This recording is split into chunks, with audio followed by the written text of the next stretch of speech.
We're back. 2 cameras. Yeah.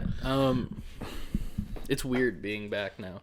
Because I'm so used to the digital format. I'm just like, oh, yeah, it's a digital podcast. I don't know how to deal with you in real life anymore. Right? I'm just here. But yeah, we are back both virtually and physically coming at you. We have our TikTok live going as we record here for the Thursday episode of the podcast. So if anyone's... Sup, TikTok? Sup, TikTok. Hello. We be playing games and stuff, if you didn't know. Yeah. And shit. But this is the podcast that we do every single week. Just for anybody joining the TikTok. As we speak, it comes out every Thursday and such. Hashtag ad. Hashtag That's been a while, right? Yeah, you're right. Well, the burp or the hashtag ad? I mean, the burp is pretty much every single episode. True. So the hashtag ad. You're Rick. Yeah. I am Rick. I still got to get that game on VR. Rick. Hey, Rick and Morty. Rick and Morty. Rick and Morty. Oh, jeez. Rick and Morty. Rick. I'm mad that in that song that there's not like Morty sounds in the background. There definitely should be. You're like, You're about to make me remix it and add Morty sounds. I'm sure there's a YouTube mega mix of just Morty sounds. 3 hours of Morty. 10 hours of Morty. Oh, jeez. Just constantly going. Rick. Oh, Rick. Oh, no. Jeez. Oh, Rick. Oh. Just over and over again in the background. But, yeah, man. It's been a time. What you been up to? Just lifing it. Just lifing it up, you know? Lifing it up. I've been, I started working out again. Nice. Because I had, just right before New Year's, I had, 3 weeks of just being on my ass because I was sick. So, I started feeling the softness coming back in. And I'm just like, nah, man. I feel like shit. I needed to boost my self-esteem kind of thing. Yeah, you needed a protein shake. I had one yesterday. But nice. So I started working out again. Luckily I had some weights and stuff here. And I've been trying to get back to because at one point I was doing 100 push-ups a day. Just trying to challenge myself. All right, One Punch Man. No, Jesus not Christ. at all. 100 punches a day, 100 crunches, 100 punches. I ain't punching them. Crunches. Oh, chips. I mean, you do that with the chips. Yeah, that's what you do. That is what I do. You do 100 crunches per day. It's I just, do. Shoving it into your face. But I've been trying to at the very least do 50. Okay. If I have a fucked up day, I'm just I don't even want to do 10. Do you do them consistently, or do you do it throughout the day type thing? I'll do them where it's oh yeah. Most of the time, I'm doing them consistently, in one session. Damn. Because it's almost I want to get this out the way. I feel that. If I'm just busy, I'll knock out 20 and then go do some other shit. And I'm and I'll just get and do 20 more. Just took a fat shit. 30 more. Here we go. I'm way less now. I way less. This is so much easier. Much easier to do them. Yes, that's exactly it. But I've been just trying to get my head back into the workout space. I feel that. I want to, but I don't have enough room where I live to do that. To get home workout equipment, and then also I don't want to go to a gym because it's a process, you know. And then there's always the thing that I always hated about going to the gym, whether it be because there's 2 periods of the time of year where it's fine, beginning of fall and the end of winter. Those are the 2 times where it's fine to go to the gym. Every other time it's just you get done your workout. In the summer you walk outside and you're just I want to die. It is so hot out right now. Blast the air conditioning. And then on the opposite spectrum, it's winter time and you get done your workout, you're covered in sweat, and you walk outside and you're just yeah, that sucks. And I hate it. See, I don't mind being the super hot summertime part. I hate summer, to be fair. This is my personal grievances. I hate being hot, but at the same time, I'd rather go in the summer. And I don't have to, because my biggest concern with the gym is I hate going in there and having a coat and shit on, and I got to deal with this. If I'm just trying to get in and out, I love just being able to just walk in there. It's already summer. True, that's a good point. I don't know. Wintertime, like I said, I just hate having shit on me. I love hoodie weather.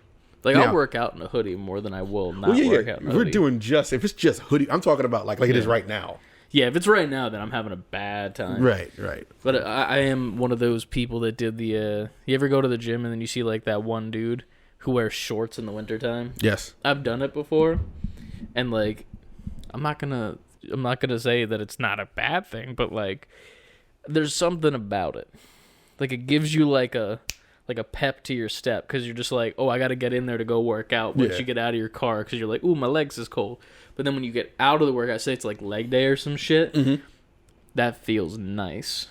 It's like you're icing your legs. I understand that part of it. Yeah. I feel like, and then like, it's funny though, because like I'll be like, that motherfucker's wearing, it's too cold for that shit. But then I'll do it like 3 days later, and I'm like, I understand now. Oh, I understand, but I'm still gonna ridicule him the next time he comes in. In my mind, this is not Planet Fitness. This is a judgment zone. All judgment all the time. All the time, yes. What have you been up to? What's up with you? What I have? See? I've just been working a lot when it comes to actual work. They've been giving me a lot more shit to do.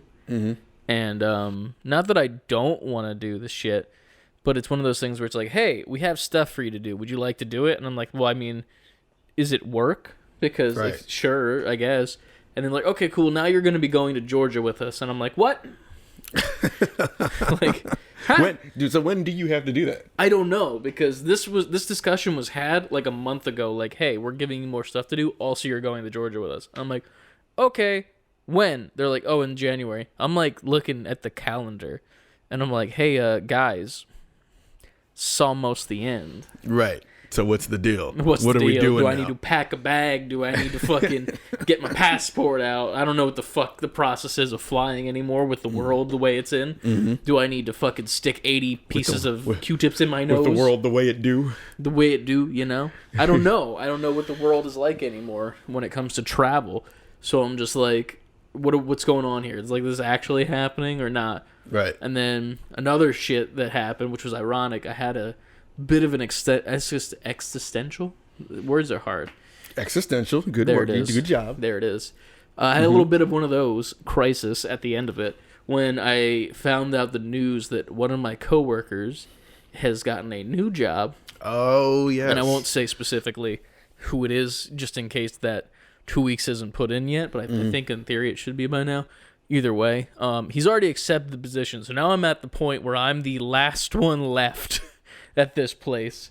Like, I know the feeling of it's that. weird, man, because I'm like, I'm trying to find other shit as well, obviously, because nobody wants to work in a job that they didn't go to school for. True that. Or have stuff that they want to, but I'm also in the mindset of, fuck, man, like, they're going to give me more shit to do now.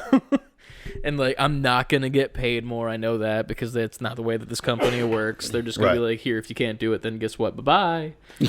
But at the same time, it's going to be weird, though, because when he leaves, he does a lot of shit already.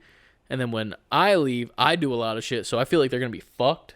So that's why I'm like, really trying to get something? I'm like, yeah, this would be great. Like, the 1-2 punch to, like, really send it home to say fuck you to them, you know? Do you know how long I've been trying to put that 1-2 punch in at my job? Because I also feel like one of those people who, like, if I were to leave, things would just fall apart. You know, I don't want to say that because I don't want to disregard my coworkers. Like, they do amazing work, of course. Yeah. But they also, I'm one of the guys in my department that they kind of like rely on. Yeah, I feel you. But it's one of those things though where it's like, even with the people around you that might be great, like coworkers and whatnot, like the feeling of just being like that piece of the wall, that brick that gets pulled out and then everything tumbles, and like they didn't realize how they should have appreciated you. Understood. Having that as like your secret weapon is really great. Of course. And it's a good feeling. And it's one of those things where it's like, I want to pull that brick. I want to be that brick puller, but just waiting on it. But here we are, living it. But other than that, I've been 3D printing a lot of shit because that's what I do. That is like your other persona now, the 3D printer. It's 3D printing action figures, superheroes, and video games. That's it. That's my baseline personality. You're the Oculus 3D printer man. True. Now. And GIFs. which we'll get into that. Because I need to discuss that with the NGPs because I thought it was funny. If we wasn't live on TikTok right now, I'd have your phone in my hand. That's a good point. Yeah, we should have done that. Fuck. I should use my because now I'm getting hit up from upstairs. But oh my god, Trenton's outside the door upstairs, just waiting for me to come help him with something. No. Damn. Is he hungry again? He's become hungry again. He's been playing Minecraft on his Switch, and it's hooked up through my Microsoft account. So he can save all his whatever. Yeah. Whatever happens in Minecraft. I don't play Minecraft. Save his world, dude. Whatever. So Minecraft shit. So he keeps somehow signing out. So when he called me up there a second ago, he's like, "Can you sign back in?" I'm like, "Fam, I can't keep coming up here every 10 minutes to sign back in." Do you not have your password saved or something? Or is it because of the Roblox thing where he bought shit by accident? Maybe, but I don't know how he does it. Okay. I don't know how it works only because I don't play Roblox. So, Minecraft.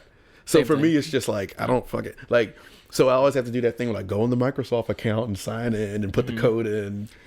The 2-factor authentication to play Minecraft. Catch them up on your your 3D printing, and I'll be right back. Okay.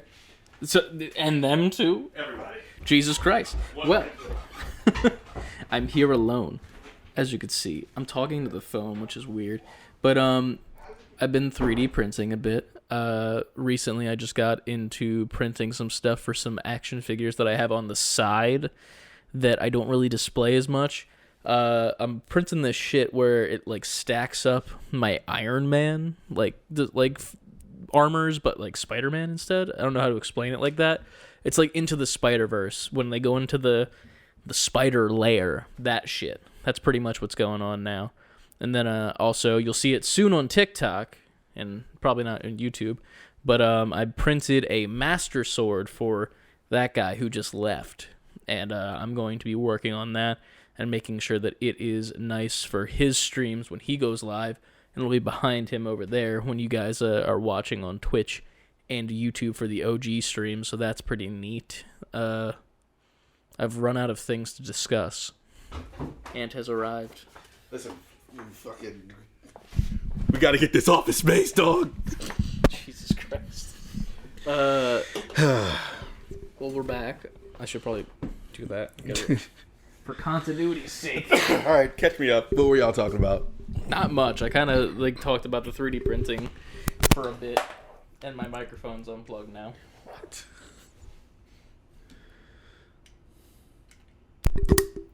This is the show. I'm hoping that this still works. It looks like it's working. Yeah, it's working. So yeah. Okay.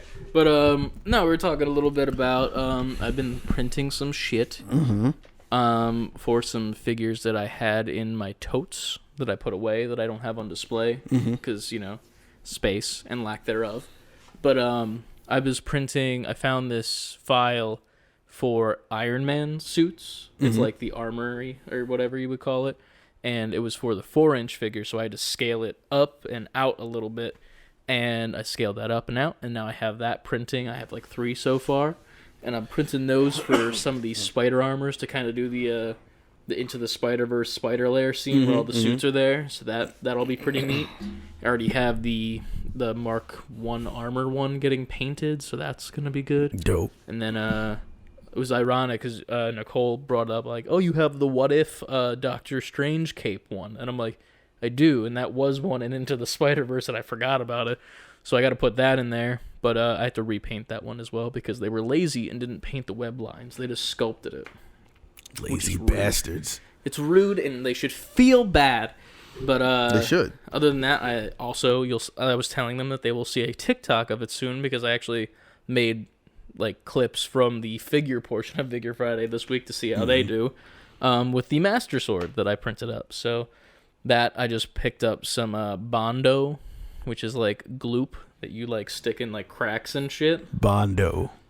James Bondo. There it is.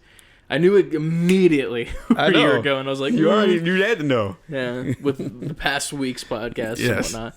But I picked that up. It's this pink gloop that you stick in the cracks, and then as it air dries, it was weird because I was like, what? It turns to a natural color, and it's tan. And I'm like, what makes tan a natural color? Like, I don't think that's a natural color per se. What would you consider a natural color? I don't think there is one. Like, I just feel like the word natural is not what you say. You just say, it turns tan, you know?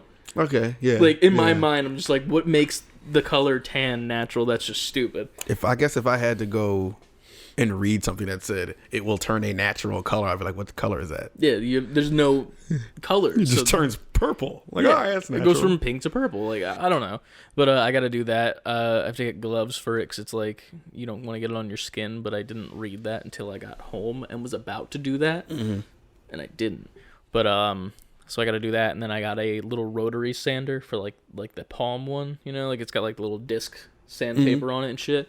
I've been sanding everything by hand since like I got the printer, but now you're a regular Tim Allen over there. Now I'm Tim Allen. I got my power tools, man. It's got like a little attachment piece to hook up a shop vac to it, and I'm like, you know what? We're moving up in the world. The only thing that sucks is I got to sit outside to do it because obviously we should create the remake of Home Improvement, and okay. I'm Tim and you're Al. I'm Al, okay, but Al doesn't like power tools. Yeah, but I feel like you look tools? More like Al than you look like Tim. I guess, yeah. Even though I don't necessarily look like Tim at all, so I don't know what the fuck I'm talking about. Listen, never mind. Man, Santa Claus is coming back. It is.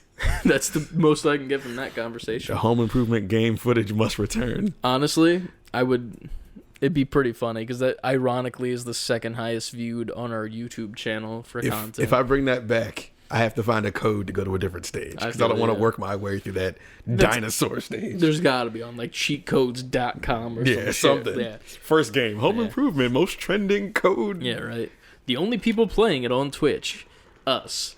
But yeah, man. Other than that, I've been not doing much, just chilling, existing. I want to also get back into the working out life, but I'm also lazy as fuck. So there's that. That will stop you. Yeah. But that's what usually fuels me to do it because I'll realize like you're being so lazy. Yeah, I'm at that point where I'm realizing it, but I'm not doing any actions to like go against it. Like my brain is like, man, I'm being so lazy right now, and then I'm like, I could make a couple TikToks. Like that's my doing something, which is that's not necessarily wrong though. But at the same time, in the sense of physical betterment and like health, you are technically not being lazy by doing that. Yes, it just depends on what kind of not being lazy you're trying to achieve here. True. I guess the laziness at the level it is now, it's like I'm already at the laziness that I'm not doing what I should be doing. Mm-hmm. So if I get that done, then I'll still be lazy. But then I got to realize, hey, I should also be doing other shit as well. Understood. But here we are. What got me kind of back into it, besides me just feeling like a piece of shit for laying around for 3 weeks, is I was on, I think, Instagram, and this like workout page I happened to scroll by, and they're like, it was this dude and this girl, and they're both in like amazing shape. And they're doing some workout, and I was like, I know how to do that. I did that before, but I'm watching it while I'm probably like at a handful of like Cheez-Its. Like, I can do this shit. I can do that shit. And then I was just like, man, and that's when I got me back into the push-up thing. I was like, I literally closed up the snacks and got on the floor and just wiped your hand on the carpets. Yes, just a slob. Don't tell Adrian. Dripping in crumbs doing push-ups. Hell yeah. But I don't know, because I got tired of being like, I should do something. Yeah. I should do something. I should do something. I feel that. I'm getting to that point now too. It's weird because like it always sparks from one thought, and that thought that I had was like, I miss having a jawline.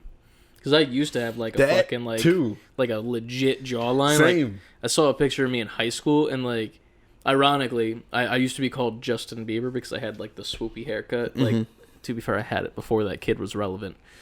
You were Justin Bieber before Justin Bieber. Pretty much. Not even like, but minus the singing and dancing and shit. And like, I would get called that like at every job I'd go to, every place I'd work, and I was just like this skinny kid. And then I got in a relationship. And you stop giving a shit about what you look like. Relationships will make you fat. They do. It's weird. You would think like you want to stay in shape for your partner, but then it's like we're comfortable now. Exactly. And now we're like happy eating because we're together all the time. And unironically, that's where I discovered that I liked Taco Bell. Because I had never had Taco Bell in my life until that relationship. And I was like 16, 17. And I was just like, oh, this shit's great. And now here we are. Yo. And I'm like, man, I should stop eating that. Meanwhile, I did have some today, but I hadn't had it in 3 weeks. So there's that. If you see a picture of me and Adrian right before Trent, like when Trent was just born and right before it, we are both probably the biggest we've been in our lives. Like, there's pictures up on the fridge. I'll show you when you leave. But it's like, we look at those pictures and we're like, ugh. Yeah. We were just sitting around, like, she was pregnant and it was like, whatever. And we're just hanging out and just ordering existing. food. And Nah, but I feel you. I'll probably hit the gym soon, hopefully. I technically have a gym membership to the gym that's in the building where I work. Mm-hmm. But I don't know if they canceled it or not. Because it was like this thing where it's like you need to be going 3 times in like 3 months, and then we'll keep it going and we'll pay for it for makes you. sense, yeah. But then at the same time, Make it worth their while. Yeah, but they never said that they stopped. So like, in theory, I still have that, but I don't have the tag anymore. So like, I could go up and be like, "Hey, I lost my tag. Is my membership still active?" But at the same time, I don't want to, because apparently, and this is where the fun facts come in, the gym in that building, the owner actually paid for a bus for people to go down on January 6th. A Last bus year. for people to go down To the White House. Oh. On January 6th. Oh. Yup. I remember what was happening then. Yes. That was the thing that happened, and he paid for a bus for people to go in and storm it. Well, not the White House, it was the Capitol, my bad. But still, fact remains. Some area near there. Anyway, but yes, that was the thing, and we found that out, that he was one of the people that funded people getting there. And I'm like, I don't want to go there. Yeah. But at the same time, free, if I have it still. But I don't know. Free always comes with a price. Yeah, it really does, actually. As weird as that It's like, may you're sound. free to get in, but you're a racist. Like, now, if you can hold that on your conscience. You're a racist piece of shit who believes in the dumb shit. But, yeah. My friend sent me this picture the other day. Like, remember this? And this was another thing that made me want to get up and work out. Look how small I was. 1 sock? Wait, 1, 2 stock, 1, 2 rock. What the fuck is that?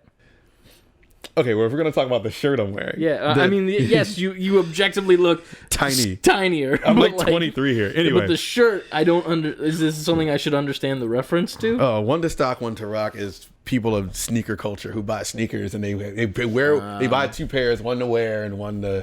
That makes sense. Yeah. But the colors make it look like it's a UPS shirt. Yeah, I don't... Like, it looks like UPS, like brown with like that's the orange. back when you would buy like ironic shirts. Like I think I'm cool because I have this shirt. Yeah. I didn't even buy a whole bunch of sneakers. I didn't have money to stock and rock sneakers. I wore Crocs exclusively. No, I wore like Jordans and stuff then, but it was like I got a pair. Yeah, I don't think I've ever owned a pair of Jordans, and I've always wanted to be like just a singular pair, just to be, because I like the way they look. Obviously they look good. That's objectively a thing, right? But like, I'm not spending like $150 on a pair of sneakers that like people don't want me to wear because like they're rare or shouldn't be creased. I mean, but there's pairs that aren't rare, or I guess, but still, I'd rather go to Vans, get like a high top and be fuck comfortable. them. Do what you want in your sneakers. No, yes, but at the same time, Jordans look good. They do. That's the thing. It's like, can I wear Jordans with a suit? Yes. Can I wear Vans with a suit? No. I mean, not with that attitude. You could. Yeah, that's the correct attitude to have. That's the correct attitude. Like, it just wouldn't look like, not necessarily right, but it would just be like, oh, okay. As opposed to like a nice pair of Jordans with like some nice pants and like a button up and like a blazer on. You look fresh as fuck. Yeah, man. Them Jordan ones, man. Them Spider-Verse Jordans are the shit. That's the ones I wanted, to be fair. But then I was like, I will never have these in my life because I would never want to wear them. They're beautiful. Those are beautiful sneakers. Yeah. To be fair, aren't they just like the regular Jordan ones, but then like they put the blue sole on the bottom? That's the only difference, in theory. Yeah, I mean, they're regular Jordan ones. They're just like decked out in Spider-Man-esque. But isn't the only thing that's Spider-Man the soles, like the blue bottoms? Yeah. The sneaker itself was already a Jordan one. Okay. But they made them Spider-Man by adding to blue, the translucent blue to it. But those were some dope They ass were sneakers. nice. I could 3D print them. Listen, you 3D print some Jordans and they look legit enough. People are going to be banging down your door to hand you Man, money. there's actually files for 3D printable shoes, and you can get plastic that is like bendy, so like it like fits around your foot and shit. And then it's ironic because you're supposed to use shoelaces with it, but then people will use the actual plastic on the spool as laces and like put that on and shit, and it's not a good look. They look really dumb. I'm going to have to see these at some point. They look like some Cyberpunk 2077 like Garbo New Balances. like they should not be on anyone's feet. But hey, man, they're a time. But yeah, it's time to talk about games. I think it's time to talk about games. We're 34 minutes in. To be fair, no. Am I going to cut all that middle part out? Pretty much, because there was a point where I was like, okay, I have nothing left to say podcast-wise. I'm just going to exclusively talk to TikTok. Oh, okay. Well, because like I don't know what to say to keep it going, and plus I repeated most of the shit that I said when you left, when you came back to catch you up. So like, it might just be a okay. That's cool. cut. We can cut that then. Yeah, it might be a hard cut. TikTok is the behind the scenes pod. Pretty much, yeah. As of this point, but yeah. Roll the intro. I gotta stop looking at this camera and look at I know, shit. Yeah, intro. Yeah. Because they can't hear the intro. Nobody can, technically, at the moment. And now they can, because you're gonna keep this part in. That's what always happens. I usually do. Yeah, but I might not on this one. We'll see. We'll see what happens on Wednesday night. We'll see.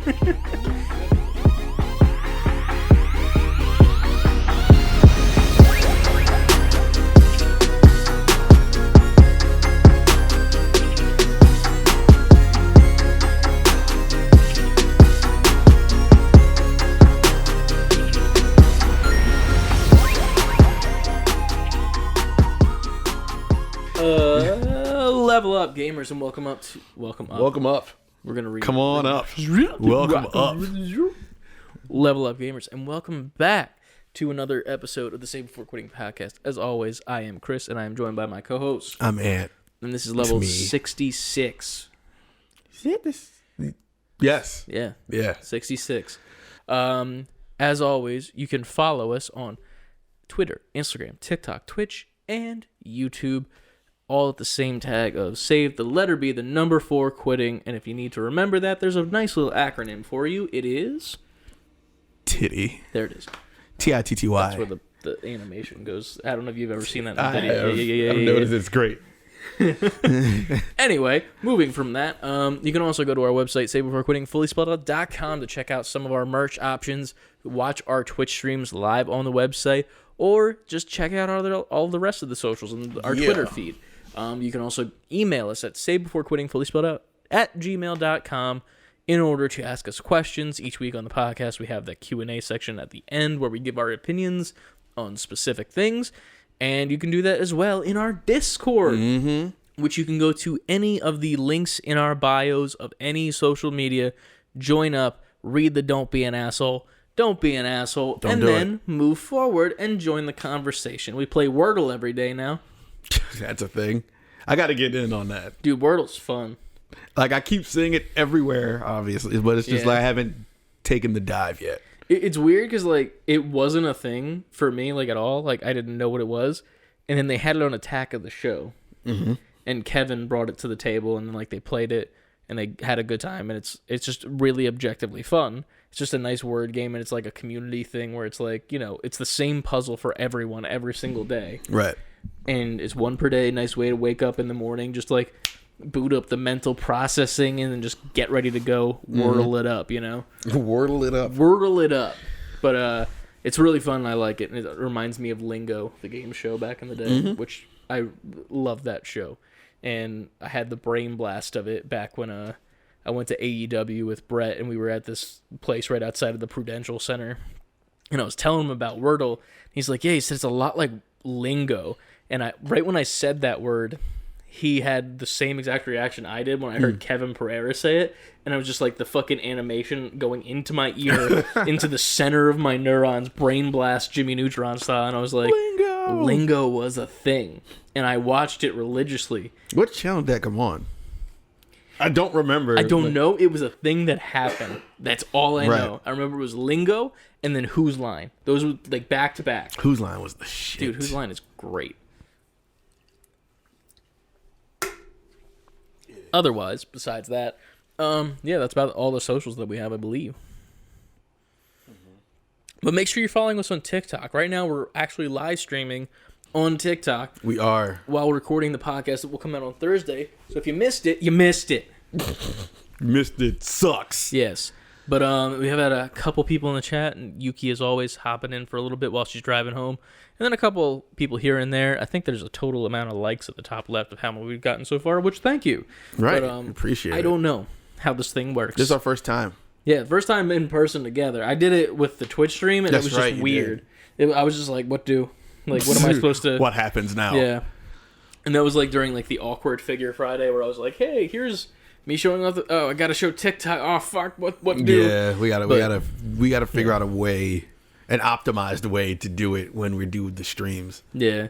But either way, every single time that we start this podcast, we start it off with one section that is consistent through the weeks, every single week, every single podcast. What did we play this week? And what'd you play? I did the OG stream once again, and I played through an indie that I found on Twitter called what was that shit called? Something Fireborn or something. Crimson something. Crimson Sword. I'm trying to think of where I would go to find that out, and I don't remember. All I remember is when I went live for Figure Friday, I forgot to change it. And it was saying that I was playing that. Yeah, I did notice that. And I was like, oh, gotta fix that real quick. Hold on, I can find it real fast.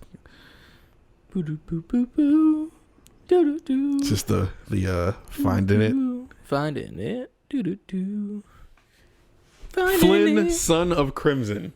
Son of Crimson. It was cool looking. By Thunderhorse Studios. And so they're called Studio Thunderhorse. And it's really dope. Yeah. I would say it's a side-scrolling action RPG. Which is ironic because you have two RPGs going at the same time now on stream. Yes. Yeah. But it's really fun. The animation is it's really, really, really nice. Is it pixel animation? I guess pixel animation. The animations it's really well done. It's like 32-bit ish. Yeah, maybe 64, like in between those two. Mm-hmm. It's really good. I would recommend it for anybody who's into that kind of game. So far, we are all playing through that together on Twitch, and I'm also still making my way through Mario RPG on Twitch. I would say we're about 45% through that game. Nice. If anybody was watching that one, y'all saw me struggle with the Yoshi race. That was bullshit. Yeah. And then what was the next thing? It was like the music thing on the scale that was like inaccurate as fuck. Yeah, I had to look it up. Yeah. I forgot what that was. That one was weird. Frog Fuchsius. Yeah. It was like, do the A scale. I'm like, oh, I know that because I did percussion and I had to play the bells and the marimba. And then I'm like looking at the scale and I'm like, wait, it's not going far enough down for that note. Wait, Ant, no, this is wrong. My thing is playing that, if you didn't have any kind of strategy guide, none of that shit. Yeah.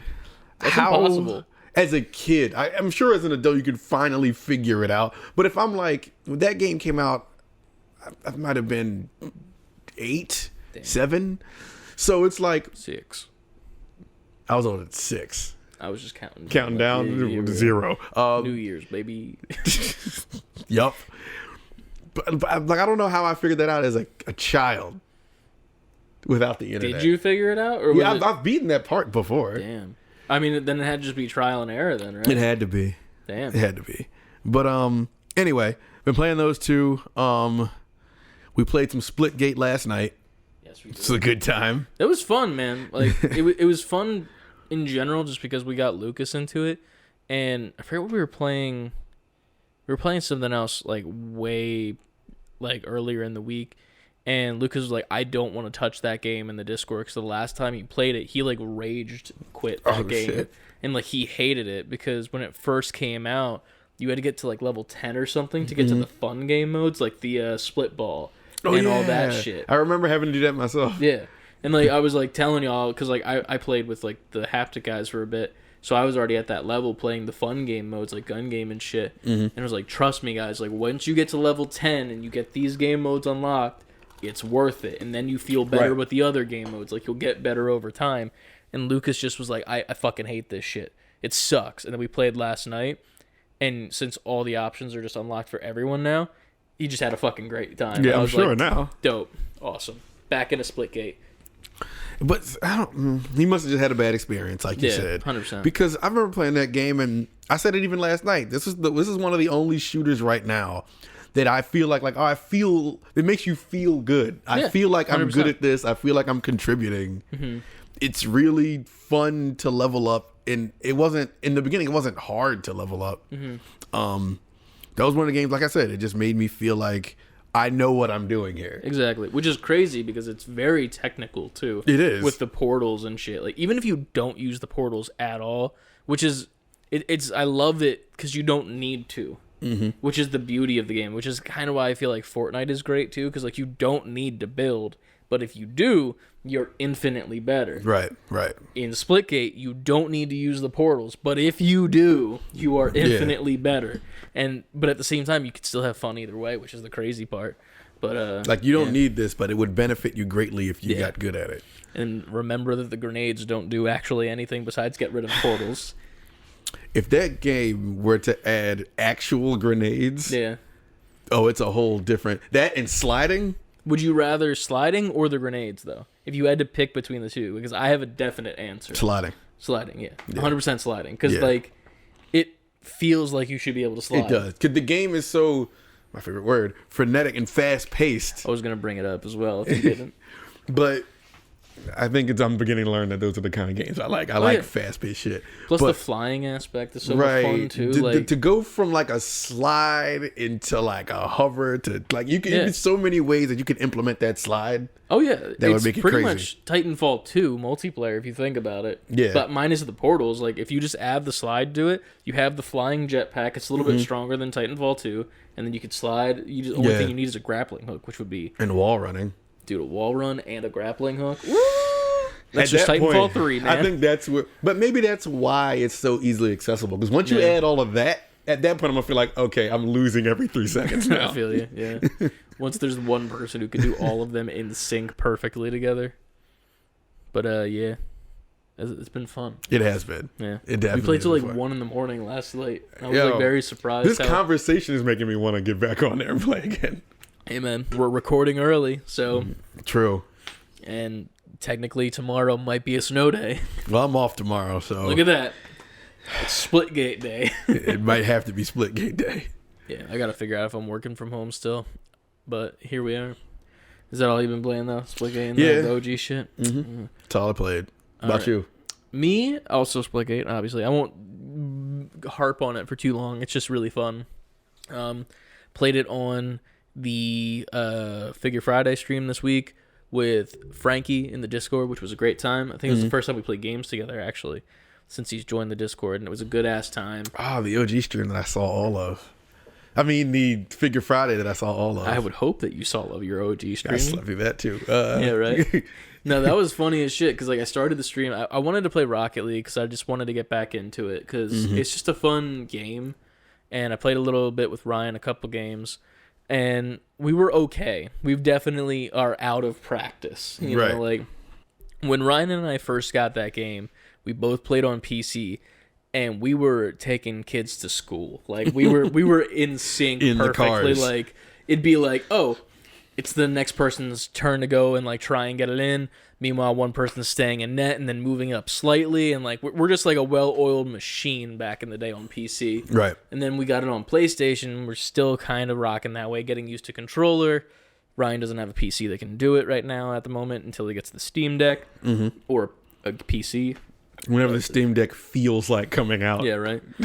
But we played that for a little bit, and then we're like, you know what? Fuck it, we're switching over. Switch over to that. And we started playing a couple games with Frankie. I think Lucas hopped on as well for that stream, and that was when he first started liking the game again, because it was fun. Maybe, I think. I don't know. We also got CLD to download it as well, because we were like, sir, download the game. It's fun. And Frankie was like, let me tell you, I've told this man to download this game so many times, and he hasn't. I'm like, hey, man, he can see it right here, right now. We're having a great time. We're having fun. He's in the chat, and he's like, hey, you guys do look like you're having fun. This game looks fun. All right, I downloaded it. I can't play, though, because my hand's stuck in my wife's hand. So I'm like, well, we'll catch you next time, then. It was funny because as y'all are, even when I came to and was watching y'all play it, you're like, Aunt, you might as well hop on. Part of me was like, I should. But I was like, but my body will not move. Like, I woke back up and like I had my phone here where it was when I fell asleep. Yes. And like I'm looking at it and I'm just watching the stream at this point and like responding sometimes. Yeah. But I was like, I can't. I'm stuck. I can't go downstairs and turn it on. It's all good, man. If you're tired, then you're tired. That's fine.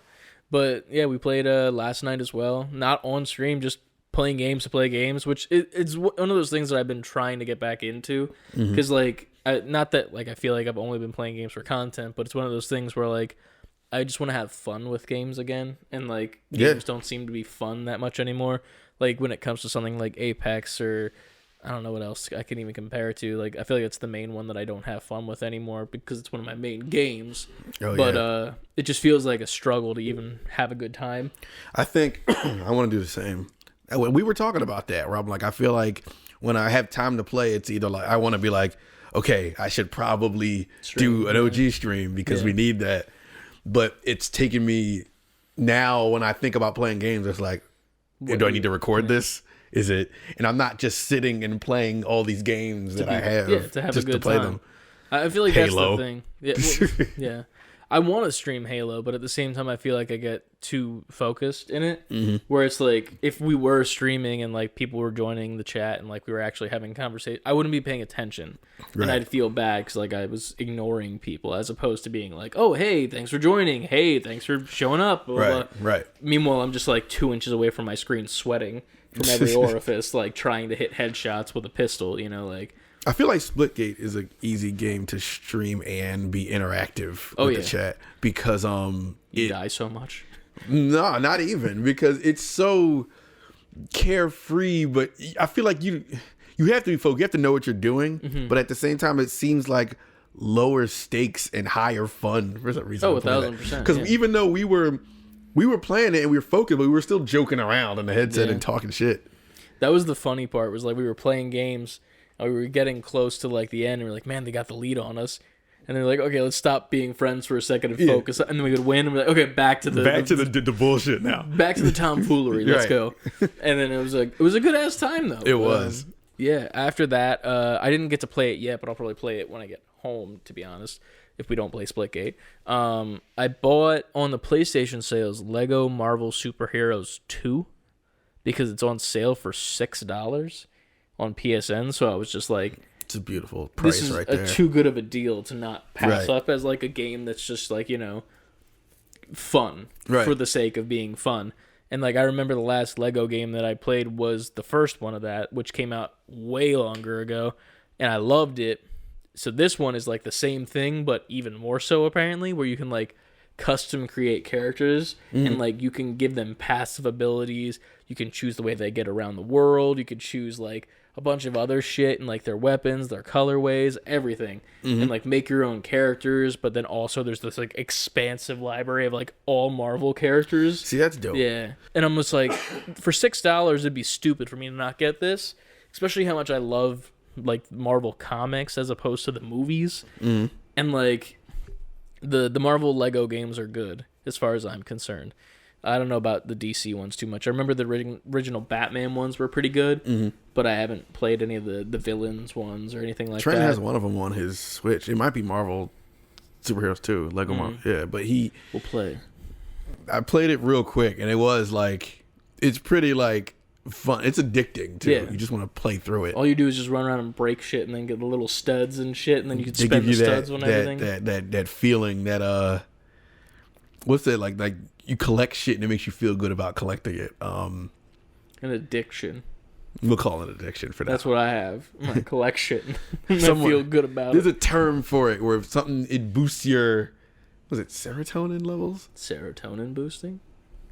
I don't know. Someone correct me. Some Somebody sort of will. chemical balance that's off. But yeah, man, I want to play that. I'll probably play it later today. I've been also playing some Ghost of Tsushima. I played the multiplayer Legends mode with Lucas for a bit. It's funny because like that game mode isn't great. Like it kind of exists. It's just like, okay, we're gonna take you and one other person and put you in this world where you're both a different version of the ghost, and you're just gonna like pretty much kill all the Mongols that are demons, kind of. Right. And there is a story, but it's not difficult. It's very easy to get through until like because you have to go through at the easy game mode first. Like you need to play through all of the story as like easy to get through it, and then you can play the higher difficulties. But then there's also game modes where it's like you're playing against other players, so it's like almost like sword fighting, I guess, where I think it would be a duel, but I don't know because I've never tried it. But it was weird because like we played like 3 or 4 missions and we're like, yeah, let's just play Splitgate instead because this is always defer back to Splitgate. Yeah. But other than Splitgate, I played a little bit of Fortnite this week as well with Ryan, and then I think that was this past week the week where I raged Apex very badly. Yes. Yeah, that was. I would want to hear that story. You were saying you had some shit to say about that game.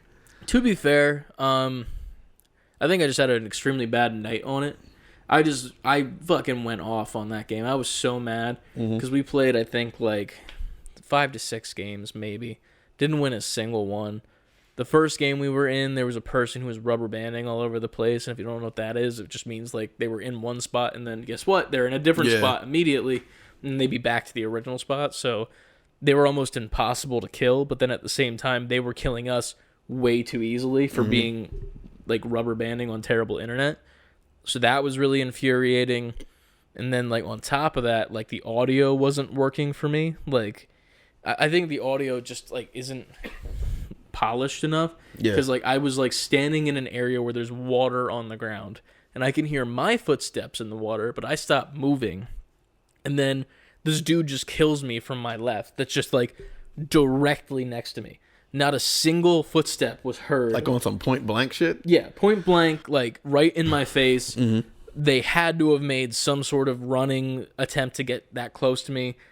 So I don't understand why I didn't hear it, and I was just like really pissed off because I'm like, this is bullshit. Yeah. And then that happened like 3 more times in the same game where like there was most definitely a reason for there to be audio that happens, and then there wasn't, and that was annoying.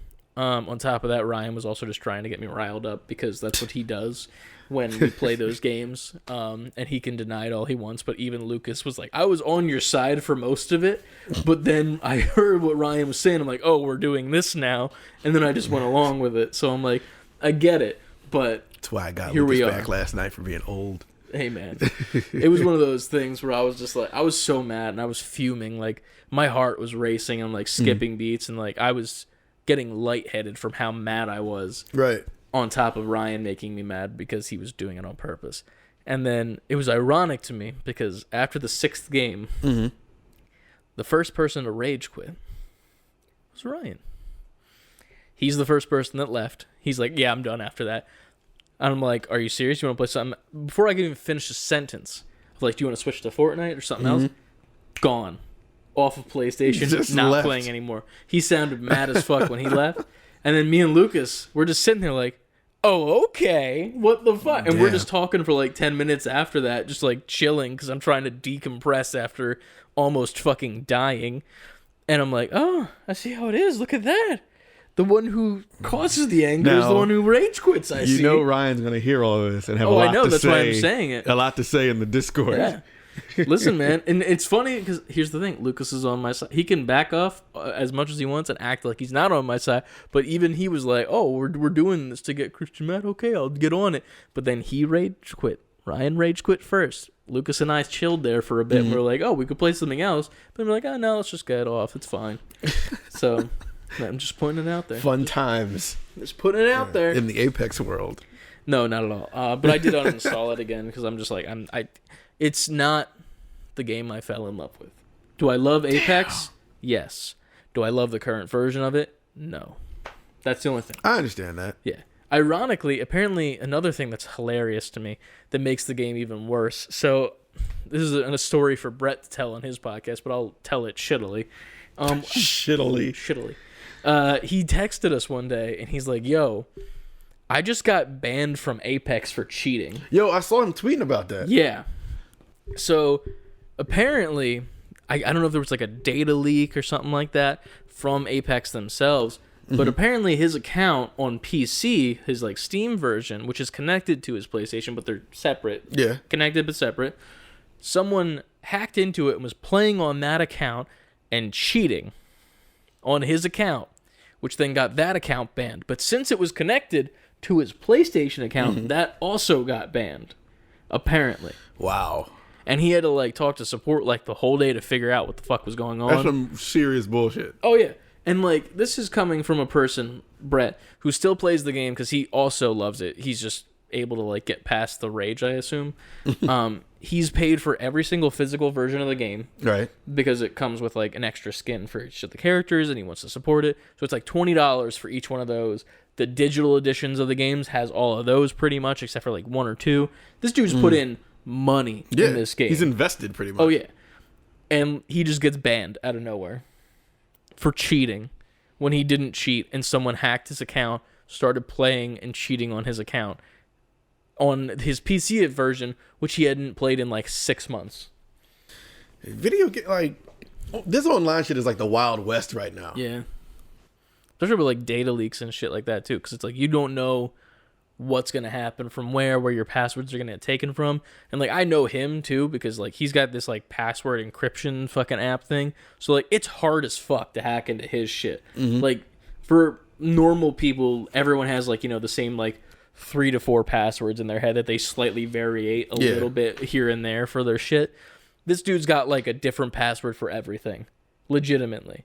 And like he's the most secure motherfucker that I personally know when it comes to that shit. And he gets hacked. And then his account gets banned. I'm like, you gotta be it lets you know kidding me. where we are with that shit. Like it's really difficult to do anything. Oh yeah, 100%. It's a bad time overall. But either way, other than that, I did dabble in a little bit of Fortnite this week.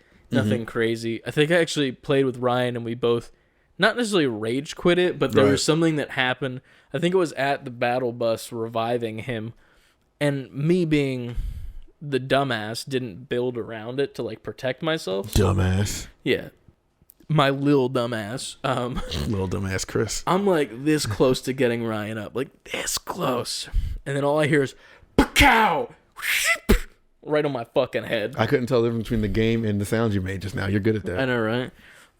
So I got fucking sniped into oblivion. And like I'm just sitting there and I'm like and he's like, so we playing something else? I'm like, yeah, we're playing something else. Let's switch it up. It's over now. Yeah, we're not playing this shit. Fuck this game. Even though it had nothing to do with the game. It was my own fault.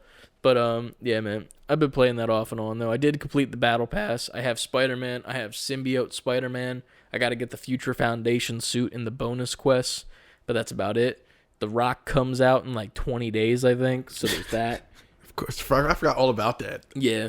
It was weird to me, like, how long it was going to be until his, like, set of challenges come out to unlock his skin. But I'm also just like, yeah, they don't need to rush it. You know, they could take as much time as they want.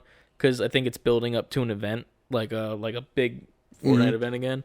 So that'll be cool to experience that for Where the do next you season. think Fortnite, I don't want to say ends, but how many of these giant events can they just do this indefinitely? I mean, I guess technically they could do it indefinitely.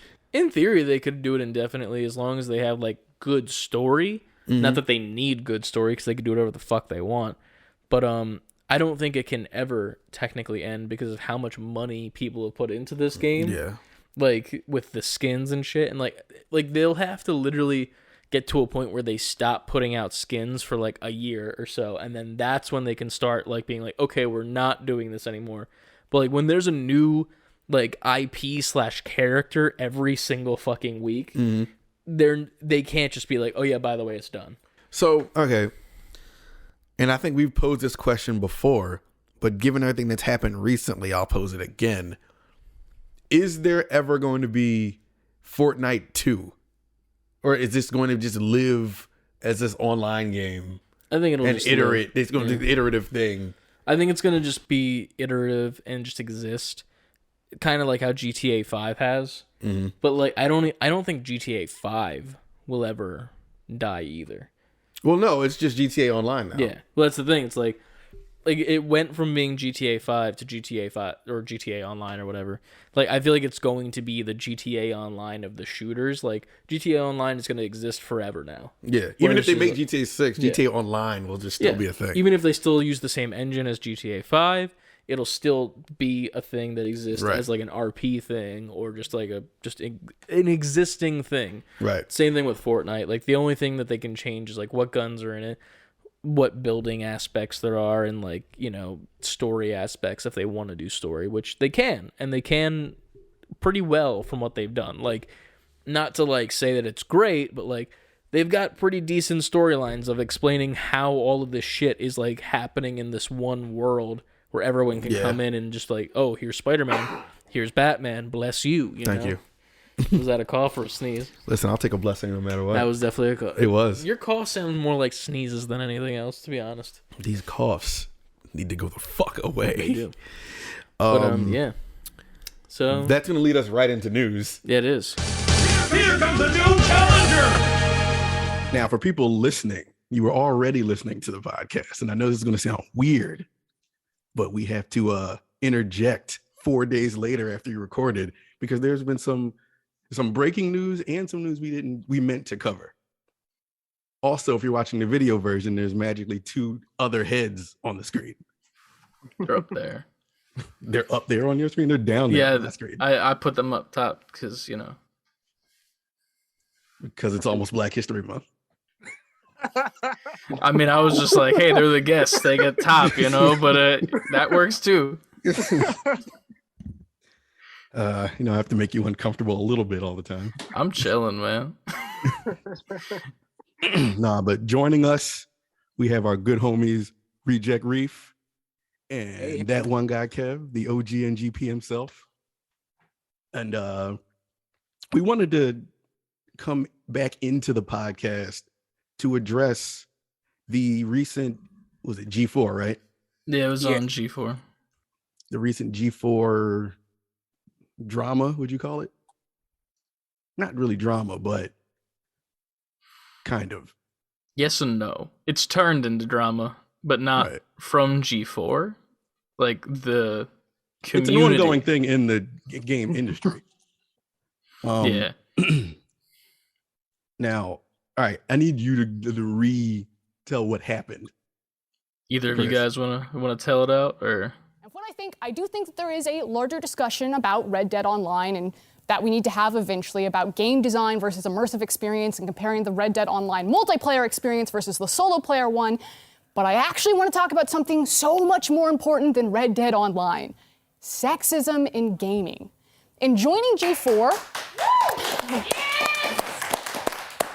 this is not where I thought we were going, but I'm here. I had no idea. I'm listening. Yeah. In joining G4, I was ecstatic to be part of something that I grew up watching as a child. But every time G4 is brought up in various channels, even in this YouTube channel, we have the chat in front of us. I can see you. Without a doubt, there will be backlash because I'm not as bangable as the previous hosts. It's somehow... Talk to him, Frost! It has somehow been expected that you can talk about how much you jerked off to women as a compliment. It's not a compliment. It's weird. It's dehumanizing and it's weird. Women do not exist to be nice on the eyes for you. Morgan Webb, Olivia Munn did not exist to be nice on the eyes for you. Hey, she cooking, y'all. And that's just obvious sexism. You don't need to explicitly objectify women or declare that you hate women to be sexist. Just go ahead and check out Thorne's latest meltdown on Twitter for some spark notes.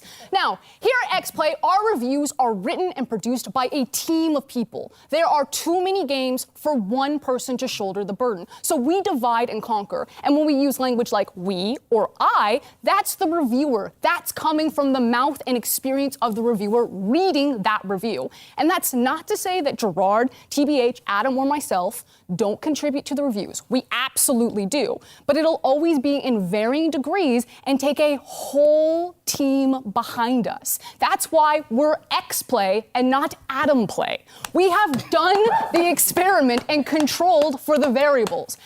Adam will read a script written by the same writer that I will read the other half of the script for, but I'll be the one flamed. And yeah, it also happens to Gerard and TBH, but that doesn't discount the sexism of how it happens to me when it does.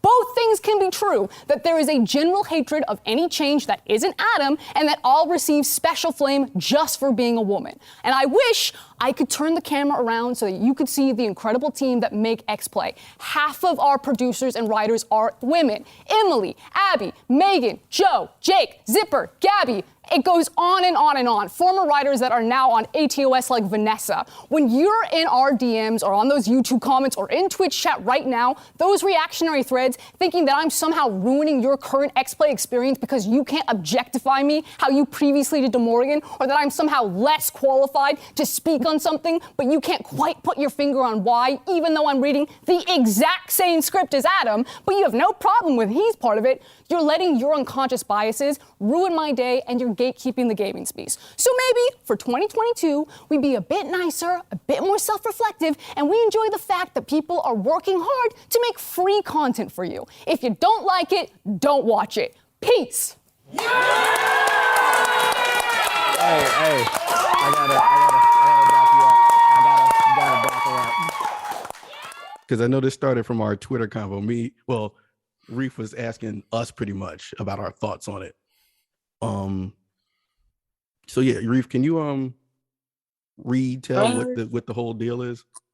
Yeah, so G4 was having I believe it was like a live stream, and they had one of their on-air talent, Frost, and she had some things to get off her chest regarding like women in the space of gaming, and basically she was just like, it was just like a long string of consciousness where she was basically saying like, okay, like people in chats, they need to just like get rid of all this toxic stuff, stop making women uncomfortable by, you know, sexualizing them, stop being weird. You don't need to tell talent that you jerked off to them and whatnot, and just being overall weirdos. And she knows that this is not going to be taken well by her because she's less bangable than other, on-air talent in the gaming space. And it was just basically something that needed to be said.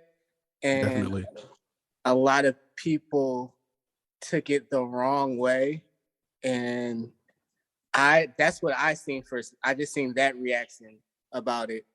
And I wanted to like ask you guys, because you guys are more in tune with gaming and the gaming community. And I'm like, all right, let me get these guys' opinion, because everybody else that I'm hearing from, like they're a little questionable on their moral scale when it comes to this type of stuff.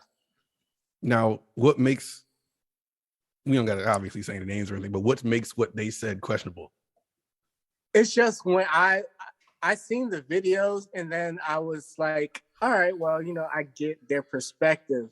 But then when I looked at their other content, it was along the lines of like, oh, okay, this person just has a problem with like women and respect women.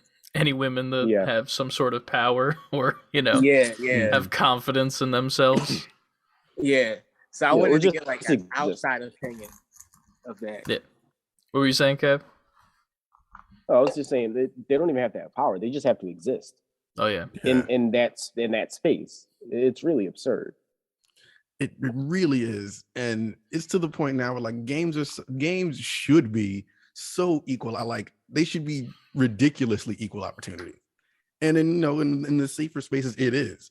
But to know that there's still areas in gaming where this is a problem just blows my mind, because like how are there's women in gaming who would like know more about games than the average dude would, regardless of what, like if he's a pro gamer, quote unquote, or not. Shit, I know I probably turn a game on with some of these chicks and they bust my ass. You know what I mean? Like, I really don't understand it, especially given how far we've come. You know what I mean? Especially in the gaming sphere. Right.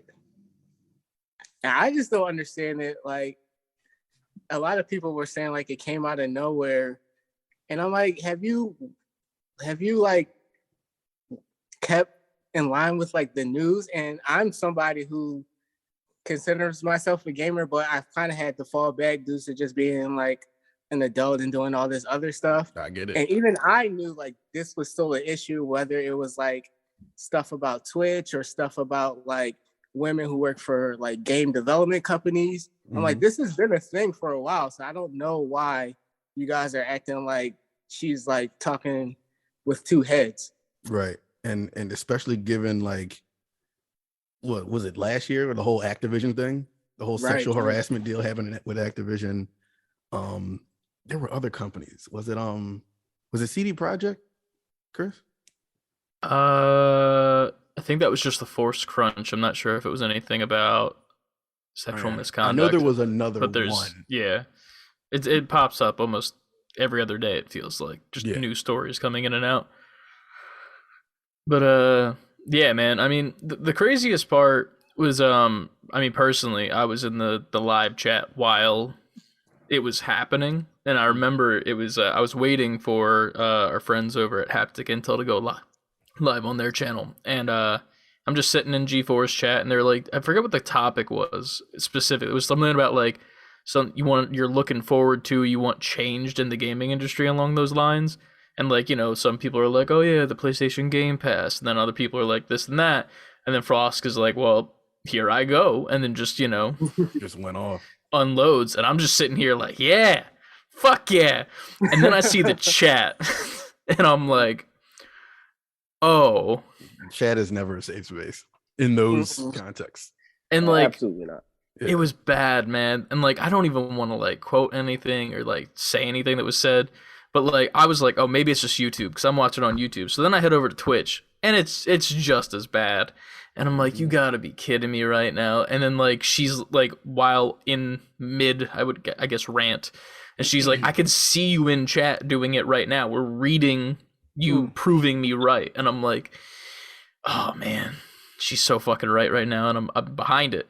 But it was a weird situation, and the aftermath has been even weirder, almost, to say the least. Seeing like people come out and being like I saw some people talking about Olivia Munn and Morgan Webb, and whatnot from you know, G4 OG, and they're like, that's what they were there for. They were there for like to look pretty on the eyes. They weren't there because they knew anything or they were funny. They were there because they were fuckable. And I'm like, you're missing the point, man. Like, even if that was the case back then, it's like it's about progress. Like, it doesn't matter about that. Like, it's trying to say an overall, like, we've moved past that. Like, that's not what they were for. That's not what they are for as people.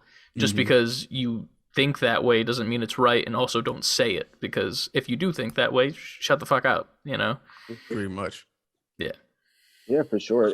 It's not even just, you know, that chat in particular. This is like, as someone that goes to tournaments, I used to, you know, be pretty heavy in the Smash Bros. Scene. You hear it in person.